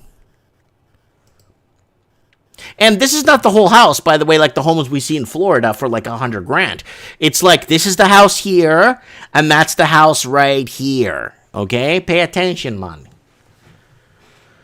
Wow, that's an opportunity of a lifetime. We should randomly cold call somebody in Louisiana or in Alabama and say, "Hey, how you doing?" They're in Louisiana or Alabama. Look, we got a house, an opportunity of a lifetime. There's a fiery response to $3.6 million house listing Belay's Aussie problem. So there it is. 3.6 million. Fiery response. People calling in like crazy. And they have it listed as a fixer-upper. This is a fixer-upper? This thing needs... Woo! Is this even legal to live in? All right, let's go back to the comments. Goldie Silver said, Anthony, it is an investment even if I'm living in it. AV1611 saying PEI has a housing issue for renters now since 2016-ish. Yes, we did cover PEI a few months back. It's getting out of control there in Fredericton. Goldie Silver says, I've put a lot of my earnings in it. It's an investment. Steve Stevens says 5.9 million, you mean? I'm not sure what he's talking about there. Anthony saying each of their own, although I would agree that the price does matter when you are first purchasing the home. Lord Humongous is saying, what a dump. Lord, I'm going to get Lord on the phone. Would you pay $2 million? It's about $2 million US for this house. That's 2 million American dollars. Yeah, Lord Humongous saying a tent is a better option. I'm going to be really frank with you guys on this. $2 million US dollars for this home. Don't make me show you what you could buy in West Palm Beach or Miami Beach, Florida for 240 grand. Don't make me show you that, because then we're going to have a big trouble on this channel. Big trouble on this channel we'll have. All right, let's get a few callers before we tune out tonight. Come on, who's out there, man? We had the Raven on. Sorry, you had the Raven on already. Let's see if Ashima... I don't know if Ashima's home. Let me just message if she's there. She could come on the show. Guys, if you don't have any housing channels or housing channels that you guys talk to, or you guys other real estate channels that you guys watch, and anybody wants to come on Trends in the Housing Market and say, hey, why don't you go talk to Mike and blah, blah, blah. I would really appreciate that if you guys want to set me up with other channels to come on and just have a talk here on the show. Even if they're pro-housing and they love housing and housing is going to keep going up and housing is the best and it's going to go to the moon, get them on the show. I want to talk to them. Right? And let me see here. There's Lord Humongous. Let me give him a call real quick.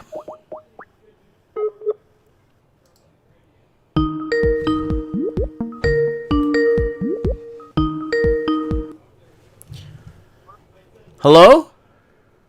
Hey, Mike. Man, do I have an opportunity and a half for you. Sit back, listen, and tell me what you think. We have a beautiful house in Sydney, Australia, with a fiery response to people looking to buy $3.6 million. It is 280 square meters, and it's listed for $3.6 million. It's a fixer-upper, and I think you've seen the pictures. That's about $2 million American dollars. Would you spend $2 million American dollars on this house? No, but is the fallen tree included with that? That's leaning up against the structure. Oh, that tree? Is that? Yeah, is that the bonus? Oh, that tree that landed. I didn't even see that. Hold on. Yeah, there's a tree. There's a fallen tree on it. Woo! So you know I follow Randy Patrick. He's down in the Florida area as well. I've been following him for a long time. Mm-hmm. He's a real estate short seller, and he's his latest video, and I recommend everybody go check out his channel. But he's connected with Silver Liberties, the Canadian that I'm trying to get on the show that lives around me. Ask him to come and do a show with me. Yeah, well, I have been. He's really busy with the market. He's like probably the best technical analyst I've ever seen. But yeah, Randy Patrick's good for an overall feel of where the housing market's going here in the U.S. And it's a complete joke, man. I mean, if you look at Zillow, when you go to every major metro in the country here, including here in Denver too, just see a red, man. And I'm already seeing the condo drops, like $15,000, $20,000 cuts just for condos. And the problem with Denver is it's like we're like a hodgepodge of different like layouts. Like we have like trailer parks, right? And then there's like these cookie cutter type, houses mixed in the whole mix, right? And then you'll have like this one luxury section that has like the golf course, and they're still overpriced. They got new construction builds now that have been going on probably since like 2017, trying to build these luxury communities up. They've been nobody's buying. That's the problem. Nobody's buying them. Nobody's got the money to them. Every American and every Canadian is what, $400-$200 away from insolvency, basically. 40% of Americans have less than $96. No, it wasn't 40%. 14% of Americans, have less than $19 in their bank account. Oh yeah, that's probably been like that for a long time for a lot of people. That's how the whole banking scam works. They're tightening the liquidity on the domestic side for everybody's country, while these international gangsters just give each other trillions at the top. That's what's happening. That's why you see all these homeless and poverty, especially like California. Oh man, what a disaster zone! It looks like Iraq in 2003. The thing is, again, what's happened in California? Again, when you look at the numbers, that for every one homeless person, there's 4 empty living structures that are owned by foreign investors, and they keep them purposely empty. Yeah, and inflated, because you got Jerome Powell and his crew for the last since the last crash, pumping up the artificial housing numbers and making the prices go higher. And that's all just so the criminal tax collectors can collect more money for the state on property taxes. It makes it's part of it's all part of the scam. It's part of the money printing scam. You can't print trillions upon trillions of dollars out of nothing and have it backed by nothing. It just doesn't work. And they've been doing that since 1971. But it's not, it's not just the U.S. There's central banks all over, and they're all connected. Yeah, the European Central Bank, and then you have the Commonwealth. What is it? Royal Bank or whatever for Australia and New Zealand. Yeah, but they're even China. They're all connected, man. Hey, I love China. I love China. So I take it. Let's go back to article scan. So Lord, I take it it's a no on the house. $2 million US for this tear down in Sydney. 3.6 million Australian. That's about 2 million US. So I'm taking that's a no. You find me a buyer for that house. Oh, this is going to sell. Oh yeah, right. Sure. Lord, is it? Lord, do you know how many of these homes I made videos for that they sold for that much money? Yeah, who's probably buying it? It's going to be some hedge fund like BlackRock. Did you hear that whole deal? It was on the Mike Maloney channel. He just did it like a couple days ago. It was about BlackRock and all the former criminals from the Federal Reserve that work there now. How they're all got this wonderful plan with negative interest rates coming up. You should all go check that out. That's another good one. Yeah. Negative interest rates has been looming on this channel for a long time, my friend. Well, yeah, you can look at the historical charts. Go look at the Federal Reserve chart, the Fred. It's just been going down and down and down and down, and they're still painted in a corner. There's nothing they can do at this point. The fiat cash is probably an end game, man. It's gonna go to zero. There's zero confidence in it. Lord, tell me the story. Tell me the story how I put up the oil down 15.5% in 2 hours. I put up a Sunday video about oil crashing, and then Monday it actually went to negative territory. Yeah, negative $37. We all remember when that happened. No. But I actually predicted it because I was cheating. I was watching the Australian market on the Sunday night, and I knew oil was going to go negative the next day. And then I shorted Nexen Mobile. Remember, I was I made the video. It's right here. It's before when it happened. But anyways, if you go to negative rates, guys, I made actually quite a few videos. Could you get used to negative interest rates? And there's Benjamin Franklin there. Canadian going negative, negative rates. let the negative rates begin. That's from a year ago. Negative rates on all new deposit accounts, 100,000 euros in Germany. So right now in Germany, they passed a law a month ago that if you have more than 100,000 in your bank account, they're going to be charging you negative rates. Negative interest rates in Australia, US, Canada, and New Zealand coming, and that was a long time ago. And bail-ins, Canadian bail-ins. Mike, that's because your bank loves you. Oh, I love China. No, your bank. I still love China. The bankers. Let me go real quick here. Let me go do a quick channel plug here on your channel. Guys, don't forget to subscribe to the channel and set your reminders for upcoming shows. Guys, don't forget to pick up some swag. Get your Lord Humongous mugs here. Here's a couple of pictures here of my kids. Today is Portugal Day. That's why you got the Lisbon background behind me. Today is Portugal Day, so we're celebrating, watching some old soccer clips and having fun, playing some music. And don't forget to, I'm going to give you guys my Instagram here if you guys want to message me. If you want to send me some show tips or message me, I don't matter, here on Instagram. Guys, I'm going to give you, guys, don't forget to watch the Merit Harassment series. Oh, Lord, I was going to call you today. I got drilled today by the stalker. Oh, yeah? I'll tell you a story tomorrow. It's phenomenal. You'll never believe it. Hey, Mike, you tell everybody about your boss level tier on my page. I'm going to do it right now. I'm there. So, guys, this is Lord Humongous channel. If you guys don't mind creating a pledge or a custom pledge, Lord Humongous is going through a pretty tough time right now. And I'm going to leave you a link in the comments. Raven, get on here. Pledge $1 a month. Steve the Plumber, everybody from the channel, come on. Pledge $1 a month for Lord Humongous. This is Lord Humongous. This is not me. This is Lord Humongous. I no longer have a Patreon account. So everyone that was on Patreon, go to Lord Humongous and help him out. I'm on the boss level here every month. So guys, please support him. Please. I was going to make a Raven tier for the Raven. Yeah, you got to do a Raven tier. You got to, but it's got to be $5. It can't be higher than 10.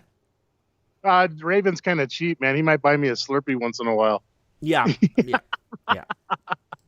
I'm just kidding, Raven.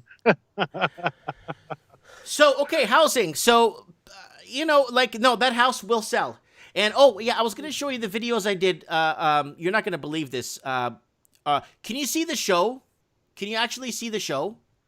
I can't. I'm on my phone like Layla, so I can't really see what you're putting up. But what I was going to also say is that the foreclosures are coming up. There's a big wave of those starting too. There's a whole shadow. There's a whole shadow inventory in the U.S. that's bought up by a lot of investment hedges and stuff like that. And what they do using Zillow, they'll flip them on every 30 days. Like especially right now, there's a sea of red for sale signs with all overpriced houses. Mm-hmm. I mean, ridiculous. They're at least over probably $100,000 to $150,000 on where their real levels should be at. Mm-hmm. And that's another thing that I was going to tell you too. So here's the big ripoff here. This house sold, by the way, Lord. So really? This one's in Vancouver. This is a video I made, guys. It's called Massive Housing Ripoff in Vancouver. Let me go to article scan here. So there it is. This is the video I made. $5.5 million for a 2-bedroom, 2-bath, 2,000 square foot home in Vancouver. Was that paid with cash, gold, or silver? Which one? Laundered cash from overseas. Hey, how come we can't buy real estate with real money, gold and silver? Oh yeah, I know what you mean. Yeah, I know. But that's know what I'm saying, Dean? Yeah. That all ties into the mortgage numbers. They flip around and make trillions upon trillions of dollars on. It's all connected, man. That's how they siphon the money out of every country. Here's another housing ripoff. Guys, if you're bored, go to my channel and go to the magnifying glass and type in ripoff. And you guys will see all these ripoff videos I made. $1.678 million for this house. Could you imagine carrying a mortgage on one of those places? So it says here, somebody commented on this 6 months ago. I'm in Australia and looked up the sales history of that property for anyone who was interested. In 1987, it sold for $188,000. And 2011, it sold for $917,000. And now it's for sale for almost $2 million. Lord, listen to me. This house, my garage is bigger than that house. Mikey, that's not a bubble, is it? That couldn't be a bubble. No. Nah, That's possible. not a bubble. Nothing to see here. Woo, You want to talk about a hyperinflated bubble, man? All you got to do is look at the entire real estate market. It's biggest hilarious piece of crap in the world. This is so, guys. Go to my channel and type in Ripoff, and you'll see Ripoff, rental Ripoff, Canadian housing ripoffs. There's all kinds. Oh, and if you're carrying a mortgage on that, you're paying juice on that too. Oh yeah, the VIG. Look, I got one here for you, Lord. A garage in Toronto sells for $600,000 for 30 years. You gotta pay 30 years VIG on that, dude. Mikey, I'll take the tent and the hobo kit, man, and I'll be in a van down by the river. The tent and the hobo kit. Right. Oh. People, I don't know, but you know what? But you know what the sad part is that the locals are out of the picture. Oh yeah, who makes enough money to buy a $600,000 garage? Well, look at all these major metros in the U.S. You got New York, right? Their luxury and all their real estate has been overinflated, but that's where the bankers lay, man. That's where the stock crooks rip everybody off daily through the mega corporations, man. They're doing good, you know. They got their penthouses down on Fifth Avenue, you know. They don't care. That's the whole deal, man. But 96% of the rest of the working class American gets devastated and is living in Tent City, USA. You know, it's all economics. It's all economics at the end of the day. They know this is a design plan. It's been in the works for a very long time. And I'm praying for a collapse, man. Maybe at least we'll get a reset to zero, and we'll start dealing in sound money again before, like we did before 1971. Looks like I'm disconnected from. No, and connected. Reconnection successful. Guys, hang on there if you could hear me. I don't know why, but I was disconnected. It must be that agitator. Maybe he has some secret internet capabilities. Who knows? Es un gran segredo ese. Right. Anyways, buddy. Yeah. Happy Portugal Day, and yeah. Thank you. I appreciate it, and we'll talk very soon, my great Lord Humongous. I'm gonna have to be a Portugal citizen pretty soon. I think maybe I'll go over there. Yeah. If you have to. I mean, what are you gonna have to do? You're gonna have to go back to Europe. Everyone's gonna have to migrate back to Europe somehow, some way. Right. You know, but I don't know. They won't let us go anywhere with the COVID. You know, the COVID. COVID. You had the Raven on that about an hour ago, and he can't even go to Mexico, SA. Are you serious? He can't even go to Mexico, SA. Wow. Yeah, they're not letting anybody go into Canada either. It's like they're sealing us all off in these maximum penitentiaries, you know, within our own countries. Yeah. Anyways. All right, buddy. God bless, eh? God bless. Bye. That is Lord Humongous. Guys, don't forget to support him on, if you can, guys, please, on Patreon. If you please support him. Let's get, man, where the hell's Steve the Plumber, man? I talk to him like 3 times a week, but when it comes to showtime, it's like he's, you know. GG Moss is saying we can't even afford a van.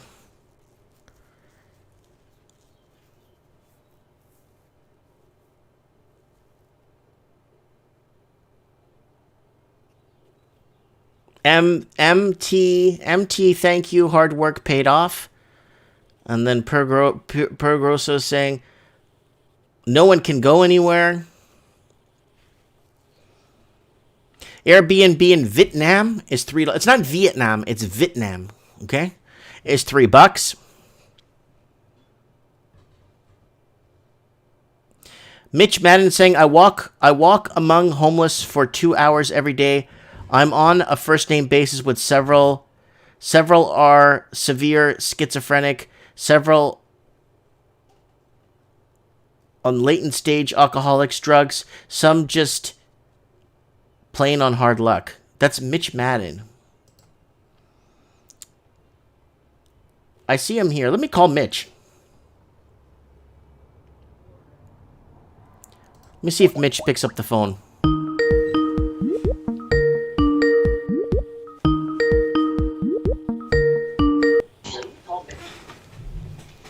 Yeah, Mike. Hey, how are you, Mitch? Good. How's it going? I see you going nuts in the comment section. Yeah, there's a lot to talk about, even though some of it may not be housing related. Well, it all ends up home. When it's homelessness, it's housing related. Yeah. You know, it all ends up home in the end. Hey, Mike. Before I forget, have you ever looked into a website called "For the Love of Old Houses"? No, what is it? Well, my gal in the Philippines always sends me pictures of that website, and there's houses. Most of them are from the eastern United States, but some are from northwestern Europe, and they're beautiful homes that are featured. Uh, there's a variety of price ranges, but most of them are pretty very affordable, and they're just gorgeous. A lot of character. For the love of old houses. Mitch, I have the website open. This could start a riot on my channel if I show people the prices of these beautiful homes. This might start a full-blown riot on the channel. So here it is, guys. I'm warning you now. I don't want any problems on the channel because we could have a huge riot right now because when people see this beautiful home in Pennsylvania, wow, that's gorgeous. $299,000. This beautiful home this Victorian home in Indiana for 250. Wow, 7,600 square feet. Wow. Or this home in Craftsman in Orange Falls, New York, 149,000. 4,000 square feet, 6-bedroom. Oh my God, this is going to start a riot on the channel. Look at this one right beside a beautiful stone church. 375. Crawford, Georgia. I like Georgia. 245,000. That looks like a little plantation there with the hurricane shutters. So, Mitch, are you buying a home from this thing? No, my home buying days are over. I've had 12 homes and 6 apartment complexes, about 200 units worth in the past in partnerships. And my home buying days are over. I'm glad I'm completely out of it. It took me years to get out of it. Yeah, it's kind of like the Raven on the show. He was just trying to sell his last townhome off, or last home, to completely get out of the market. Yeah, I don't have any regrets getting out of it, regardless of how much more money I could have made. Mm-hmm. Mm-hmm. Now, I was thinking about the homelessness and how bad it's getting. It's been 10 years ago, I hardly ever saw any homeless anywhere around these parts. Now, there's homeless sleeping everywhere, and there's all of these organizations that help homeless and food banks and things like that. You know, they give out clothing and free meals and boxes of food and stuff all over this area right where I'm at. And they congregate here, and they come in. A lot of them are transients. They move. They have a circuit that they move in, and they move to place depending on the weather and depending on what they hear the benefits are in the different areas and availability and how much that the cops leave them alone and everything. But it's growing so fast right now. I see it more and more and more every day. I walk right through the heart of the homeless area here every single day, rain or shine. And the homeless is getting really bad. And I think it's pretty obvious that this is only the beginning. Mm-hmm. So I don't see how housing can hold up when the economic conditions are getting to this point, unless you have a really powerful immigration or high birth rate and an economy that can support house payments. And I don't see that in any of the Western countries as we go forward. In 1960, my mom and dad bought their first house. I was 7 years old. And Dad was an entry-level city fireman. His pay was $300 a month exactly, $300 a month. And he bought a house for a little under $7,000. And which represented less than 2 years' wages. Now that was an entry level house, one of the cheapest homes in town, just a 2-bedroom, 1-bath. He had 3 kids at the, mom and dad. There was 5 of us in a 2-bedroom, 1-bath, which was normal in those days. And but in those days, you could buy a home for 2 or 3 years of the average wages, and any man, high school education or no high school education, college education or no high, could easily get a job that could afford the average house, right, and keep his wife at home and pay for his kids' medical. Right. But unfortunately now, I don't know if you remember that article I read about a year ago, that it takes anywhere from 18 to 25 years to save up for a down payment for a house in Toronto or Vancouver. Yeah, my daughter just bought a house with her new husband down in the Silicon Valley, and she bought. They were living in Santa Clara and renting an apartment, and the rent was like $2,500 a month, and they were getting a cheap deal according to them. And they decided to buy a house because they got married last year, and they bought a house. And I don't know how much she paid, but they moved to a neighboring community like San Jose or something, an area that was a little more affordable, and I think it was an entry-level home for about $650,000. So I'm guessing, and then all of a sudden, right after they closed on the house, just a few months later, the COVID things came. But fortunately, they both work for tech companies, and they're able to work at home. They're both working from home now, and they're still getting their paychecks so far. But they're really in debt, and if either one of them loses their job, they'll just be able to get by the skin of their teeth, because I don't think either one of them have any skills like a trade, valuable trade that you can get a job anywhere. If you work in the internet business, and anything, if our economy goes the way continues to go the way it's going, I think that a lot of those jobs are gonna dry up. They might go overseas. So we got Mitch Madden on the channel, and where you calling from again? Sorry, where you at again? Coos Bay, Oregon. Coos Bay, Oregon. So that's down on the southern coast of Oregon. Right, that's way south of Salem. That's way at that's close to the California border. Yeah, 90 miles north, maybe about 117 miles north, I think. Yeah, I want to go to Astoria. Yeah, I've been up to Tillamook and Portland and Mount Hood and up the Dalles, up the Columbia River. The Columbia River is the biggest river. There's rivers that dump into the ocean, the Pacific Ocean, all up and down Oregon, and the Columbia has the biggest water flow, and that's on the border of Washington and Oregon, and then the Umpqua is I think next, and the Rogue River down south at Gold Beach, down closer to the California border, is number 3. But they back in the old days on the Oregon coast, they had it set up where a wagon on a decent road could make it about 25 miles during daylight hours. So they had a series of barges that would cross rivers, before they had bridges, and they had livery stables and things along the way, and you could travel up and down the coast, and the bigger rivers happen to be about 25 miles apart, about one day's trip, and then they would stop, and then they cross the river like that. Wow. That's a little piece of archival history there.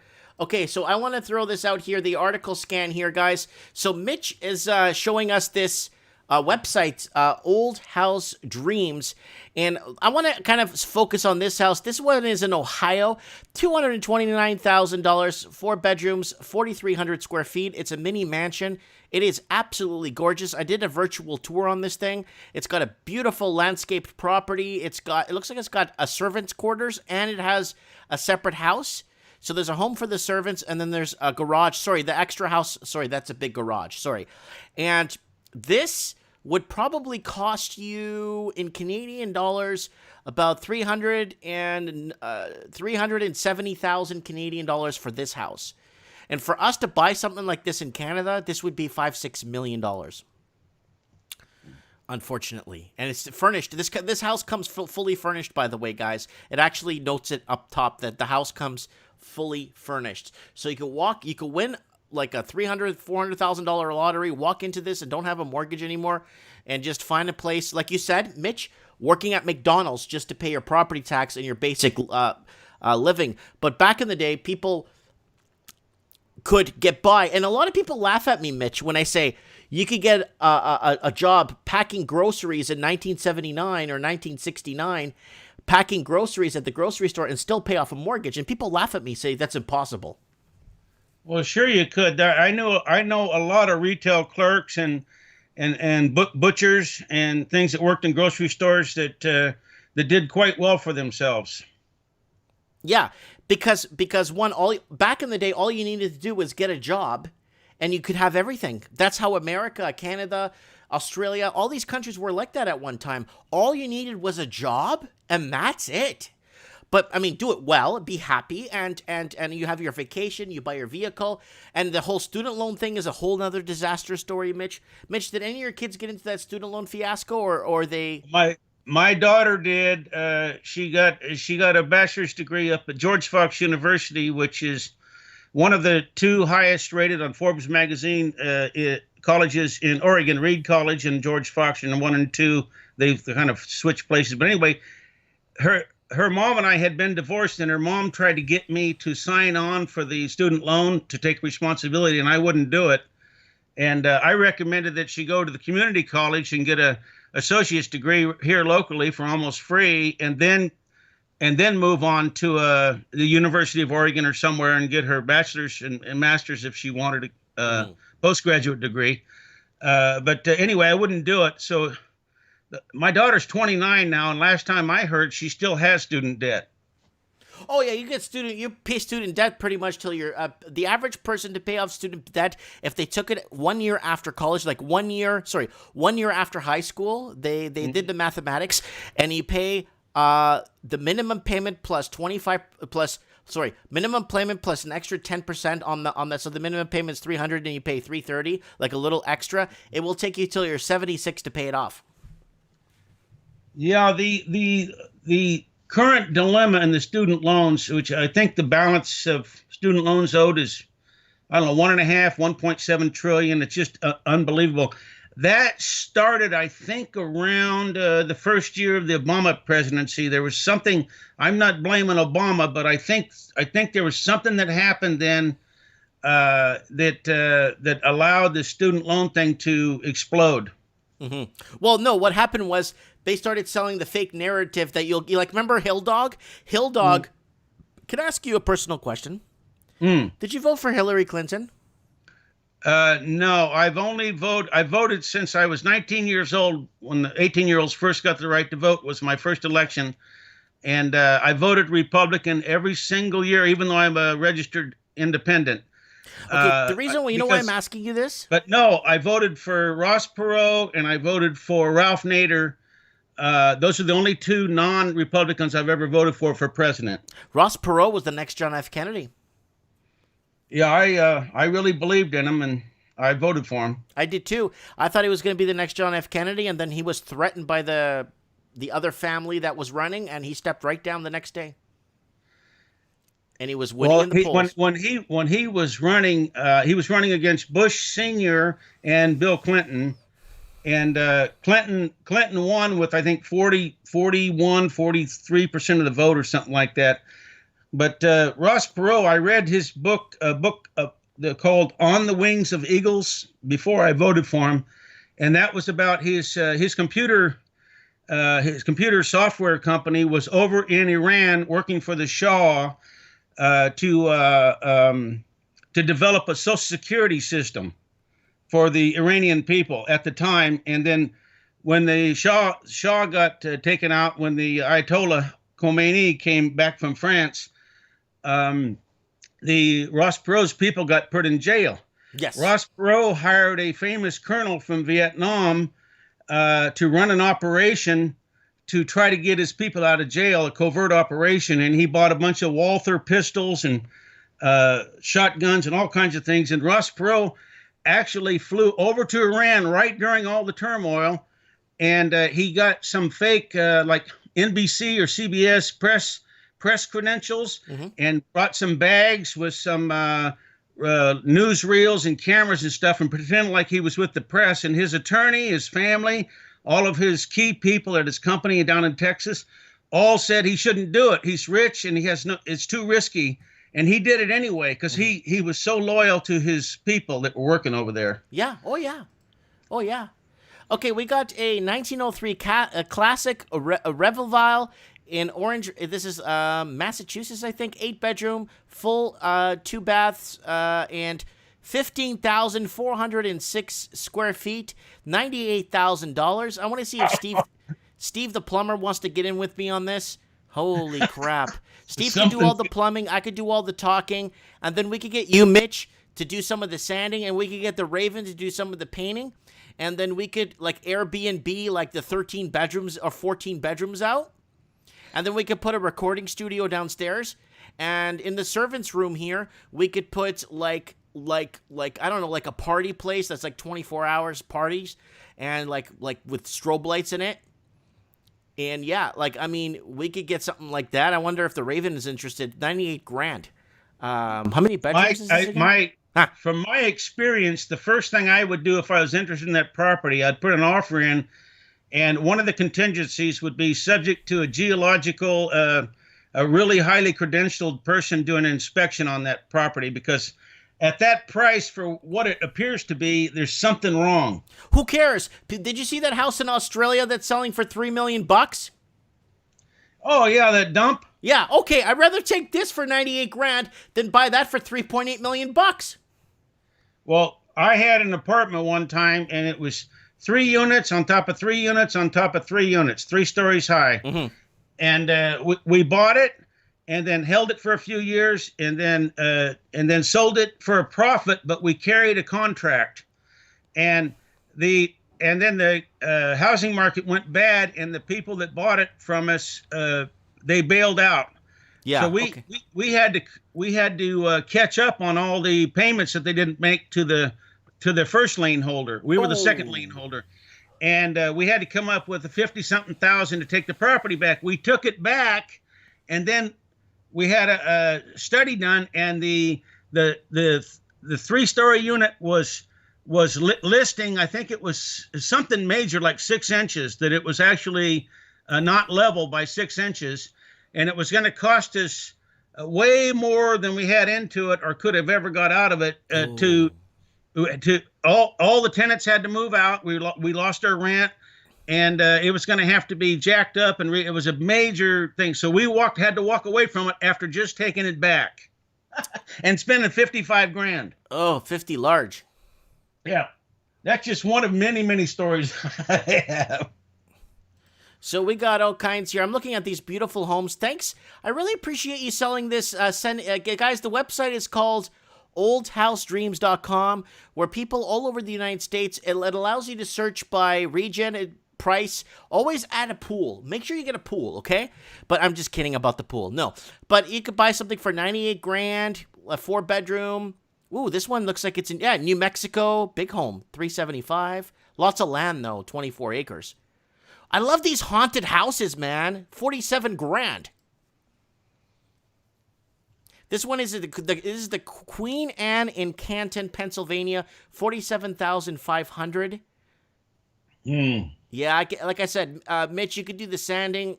Raven could do the painting. I'll do the talking, and we could rent out these 35 rooms here. Airbnb. I've done just about everything you could imagine on as far as construction. Almost everything. I used to have my buddy do the tile work, but I've done plumbing and electrical and roofing and framing and cement work and insulation and sheetrock and texture and you name it, I've done it. Mitch, is there any chance we could get you on Mike in the Night this Saturday? Are you busy? Oh, I'm almost always here, Mike.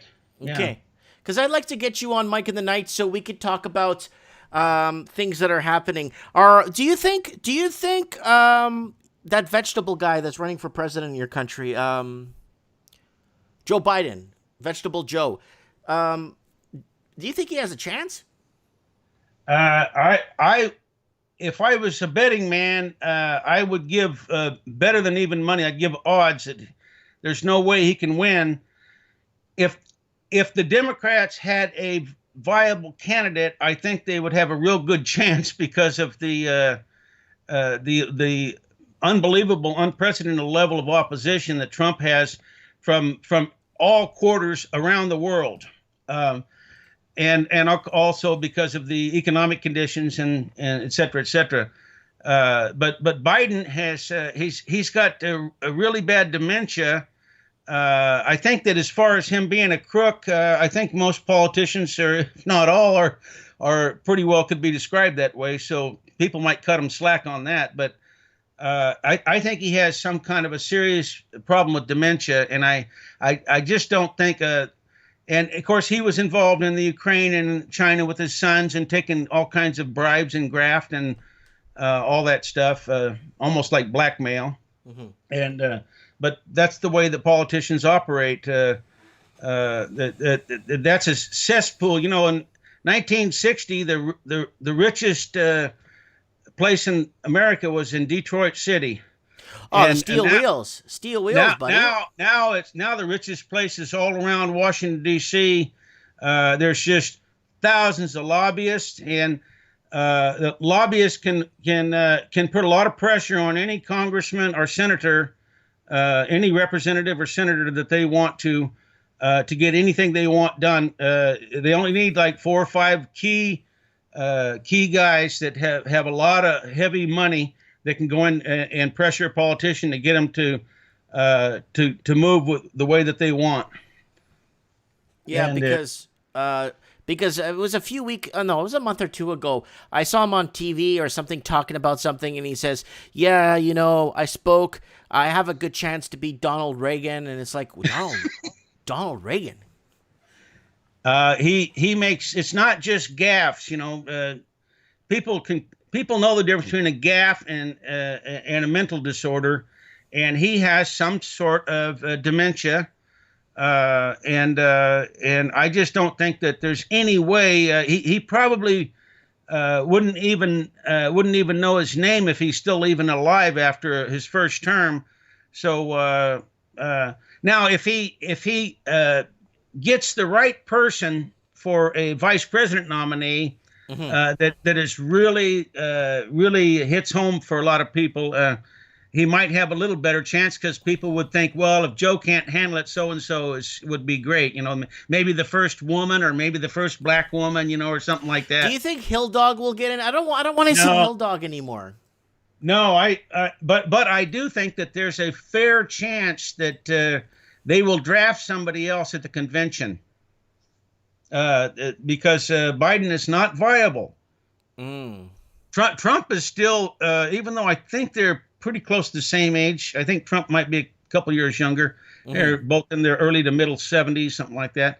But Trump is still very virile. He has a very clear mind, and he's virile, and he can travel around the country and campaign. I mean, he's the best, strongest campaigner you've ever seen. I mean, everywhere he goes, it's like a rock star. He has 30 to 50,000 people. Whatever the venue will hold, it's packed, and there's people outside wanting to get in. Mm-hmm. So Trump is a fantastic campaigner. But he's got so many headwinds. I mean, he's got enemies all over the world. Mm-hmm. Because he does not want to play the globalist games. He wants to pull troops out of Germany. He wants to reduce, you know, we still have troops in Okinawa from World War II, in Germany from World War II, and I believe in Italy from World War II, in Korea from the Korean War. Mm-hmm. You know, tens of thousands of troops in all these places, and we've got military bases. We've got Iran. If you look on a map and look at our military bases, we've got Iran totally surrounded. We've got military bases completely surrounded Iran. Yeah. Yeah. And and he wants to, you know, he said he's questioning whether the United Nations is even something that needs to be around or we need to contribute to, and complaining about people not paying their fair share. Mm-hmm. He was even questioning whether NATO is still viable, because NATO was established to to halt the communist aggression, the Soviet Union. And the Soviet Union is no more. So why do we need to even have NATO? So he's starting to question, and he dropped out of the PPE or something like that. Not the PPE, but he dropped out of a lot of things that Obama was going for. That was an international thing, which turns over some of this. We lose sovereignty, one step at a time, either internationally or within our borders individually. It just happens one step at a time. They just chisel away at it. But Trump has been trying to reverse that, so he's making all these enemies. Yes. I'm not saying that I like all the stuff that Trump says. He's full of crap about the greatest economy in the world, Yeah. But are we talking about Donald Reagan? Okay, Joe. Okay, hold on. I got a question here from Afzal Khan asking, Mike, should I buy a house or not in Vancouver, Delta? Don't seem easy price. Don't buy anything right now, Afzal, at least until the next quarter. But if you want to wait, okay, you know what? If you do your own calculations and your total debt service ratio is within 35%, and you need a place to stay, then I say go buy it if you want, but be expected to take a big loss. I say to wait another quarter and see what happens with the next job numbers, and see what happens with the Chinese investors might rush into the market. So balance out your situation, Afzal. Please balance it out. Find out if you could afford it. If you could afford it, how much are you putting down? Could you sleep at night knowing you're going to take a loss, right? Some people could put down 50% and not worry about taking a loss because they didn't buy a home to sell. They bought a home to live. That's a different story, right? So, yeah, Mitch, the man on trends in the housing market, giving us some historical lens look and update political discussion here on trends in the housing market. How long you been, I know you've been on the show before. How long you been watching the channel? I started watching you, Mike, right when you were moving from Vancouver to Merritt. Right about that time, you were still doing a little bit of filming in Vancouver, but I believe you already closed on your house in Merritt, and you were just moving there. That's when I found you by accident, and then I started watching you, and I watched you for several months, and then usually when you watch someone, it keeps coming up like on your favorites, And all of a sudden, I noticed that there was some problems where not only weren't you coming up, but I would type in your name and I wouldn't even hardly be able to find you. There's somebody on this internet crap did not like you. And you know what? I had people on the last mic of the night messaging me on other videos and messaging me directly if I'm going to go live, and I'm live. Right. Yeah, there's somebody. I don't know whether it's an algorithmic thing or an individual, but you're definitely discussing a topic that is sensitive to at least somewhat sensitive enough to try to hurt your business, but not wipe you out. Mm-hmm. To hurt your show. Yeah, they just want to hurt me, Guys, I'm going to give you a link to oldhousedreams.com in the comments there. So if you guys want to go ahead and check out the website that Mitch told us about tonight, I'm actually going to save this one on my desktop because this is a really good... Mitch will start a riot on my show because people are already commenting like crazy on this channel saying, wow, look at the prices, man. Look at these homes. It's addictive to watch this. Wow, yeah, 602 pages.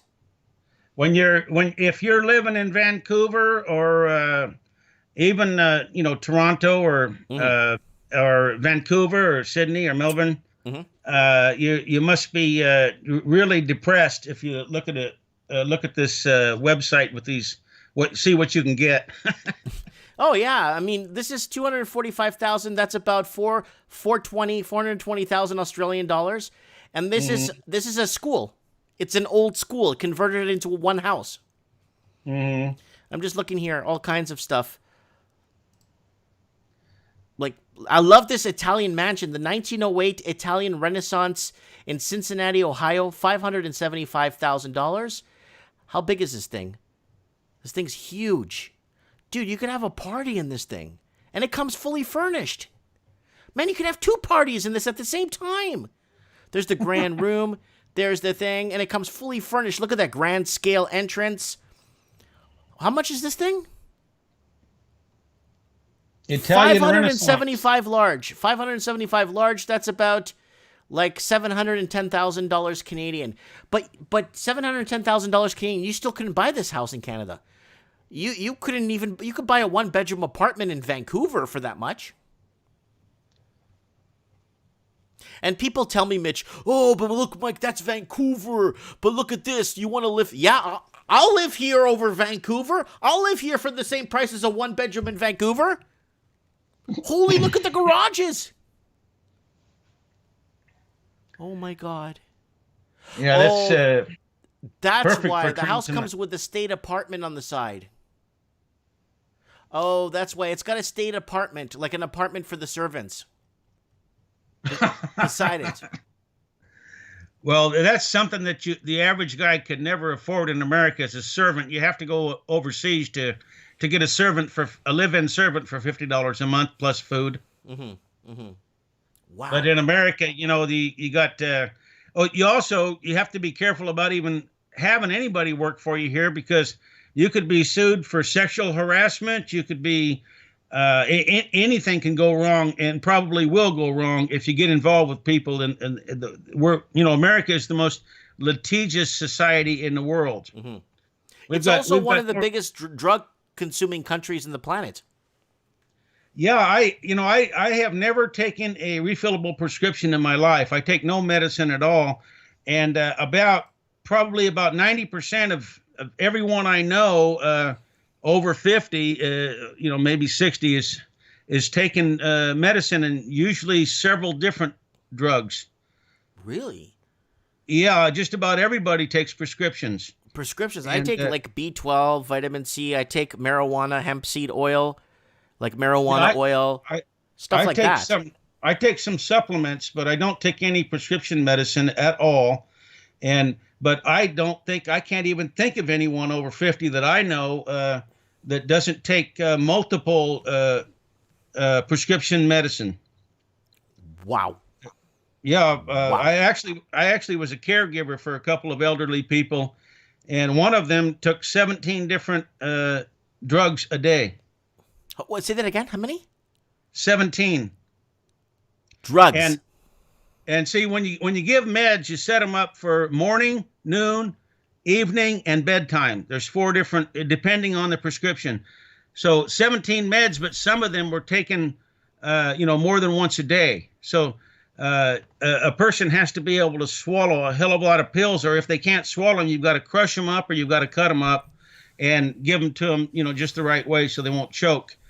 But people that are taking that many drugs usually have other problems. Maybe they develop insomnia, or maybe they develop lethargy, or maybe they end up like Joe Biden, where they can't think straight. Oh, Joe Biden, Donald Reagan.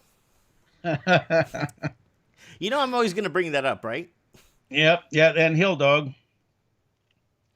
Good old Hill Dog. So, have you... Okay, let me ask you one question, Mitch. I need to know this. I still haven't met a single American human being that's alive that voted for Hillary and she won the popular vote. I speak to 2 to 3 Americans per day, different mm-hmm. people, and I still haven't met one single human being that voted for her. Well, my parents voted for her. And hallelujah, somebody that voted for her. And my brothers, as far as I know one of them did, and I think that one of them's passed away since then, but my brothers did. They're Democrats, and my parents they're real liberal. So I'm sure that they all did. I know that they did. Okay. So Hillary got votes because, in my opinion, the only reason I was ever Republican is not because I was politically minded, but the Republican platform, the conservative platform, was something that I identified with.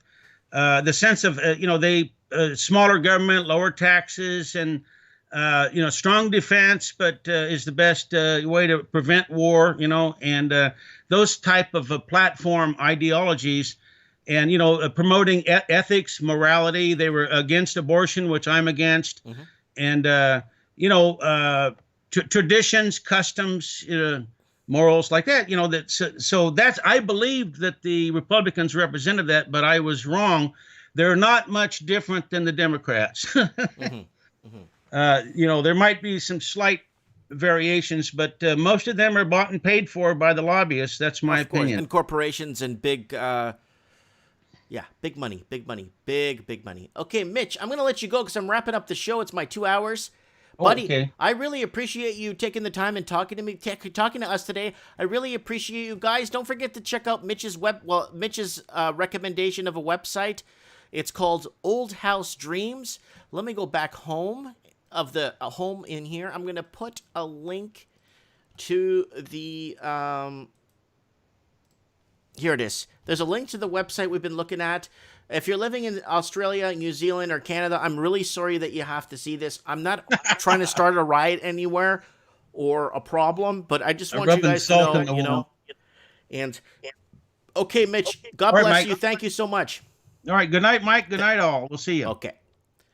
That is Mitch Madden. Oh, man, is he full of information? Holy crap, that guy knows everything.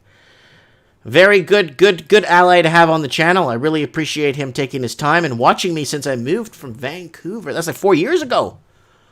Wow, I really appreciate that dedication. People just watching and being part of the community here, I want to get Serenity now on the channel. I want to get M. Howden on the channel. I want to get Goldie Silver on the channel. Big Rob New Zealand, I got to get him on the channel. Randall Alexander on the channel. We need all these people on the channel. Antonio Ruva La Caba. I need Antonio on the channel. I need everyone to come on the channel, please. I need everyone to make an appearance here on Trends in the Housing Market or Mike in the Night, whatever you feel more comfortable about. Please come on the show. Let's go back to article scan. Guys, one last plug. Guys, don't forget to subscribe to the channel and set your reminders for upcoming shows. Mike in the Night, In Touch with the Ground, this Saturday. Don't forget to buy something, a mug or something on Teespring if you want to have your coffee with me. Happy Portugal Day today. Here's my kids celebrating our culture, heritage, food, wine, music. Viva Portugal. And here is my Instagram, guys. If you guys want to send me a message on Instagram, please do so if you don't mind. If you want to add me, follow me, or whatever you need to do. Housing Ripoff. Guys, here's a channel tip for the channel. Go to the channel, click on the magnifying glass, and type in Ripoff. And you find all kinds of properties that are going... Oh, look, Bart Simpson's here. All kinds of properties going for ridiculous, crazy... Oh, and watch this one, Ripoff Taxi Ride. This taxi ride ripoff. Watch that one, too, if you're bored. And don't forget to support Lord Humongous on Patreon. He's going through a pretty tough time right now. So there's Lord Humongous on Patreon. Mike Martin's boss level, $10 a month. This is Lord Humongous directly. I no longer have a Patreon.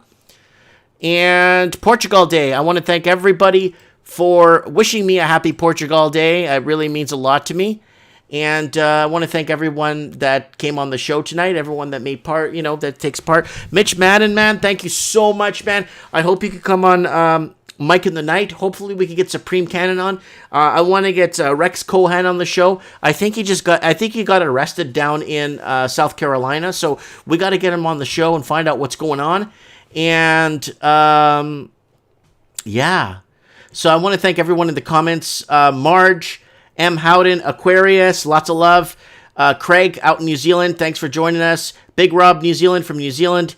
MT in the house. And Antonio Ruvalacaba in the house. Craig Cook again in New Zealand. We got Toby Cooper. We got Lord Humongous. We got Randall Alexander. We got Real Kevin Thompson. We got Layla out in Syria watching us. We got Tino C. Tino, ¿cómo estás, mi hermano? I forgot about Tino. Yeah, man, Tino, you gotta call on the show next week, SA. We need to know what's going on, man. We got Tino C. SA. Llámame el próximo sábado. Yo necesito hablar contigo para saber cómo estás y cómo están las cosas. Anyways, we got... I should be talking Portuguese instead. It's actually Portugal Day. The Raven... Did we say Lord Humongous? I think we did. Treasure Shredder. John Patterson. Shoutouts. We got, who else? Real Kevin. All the same people. Goldie Silver. Serenity Now. I think I said that. Afzal Khan.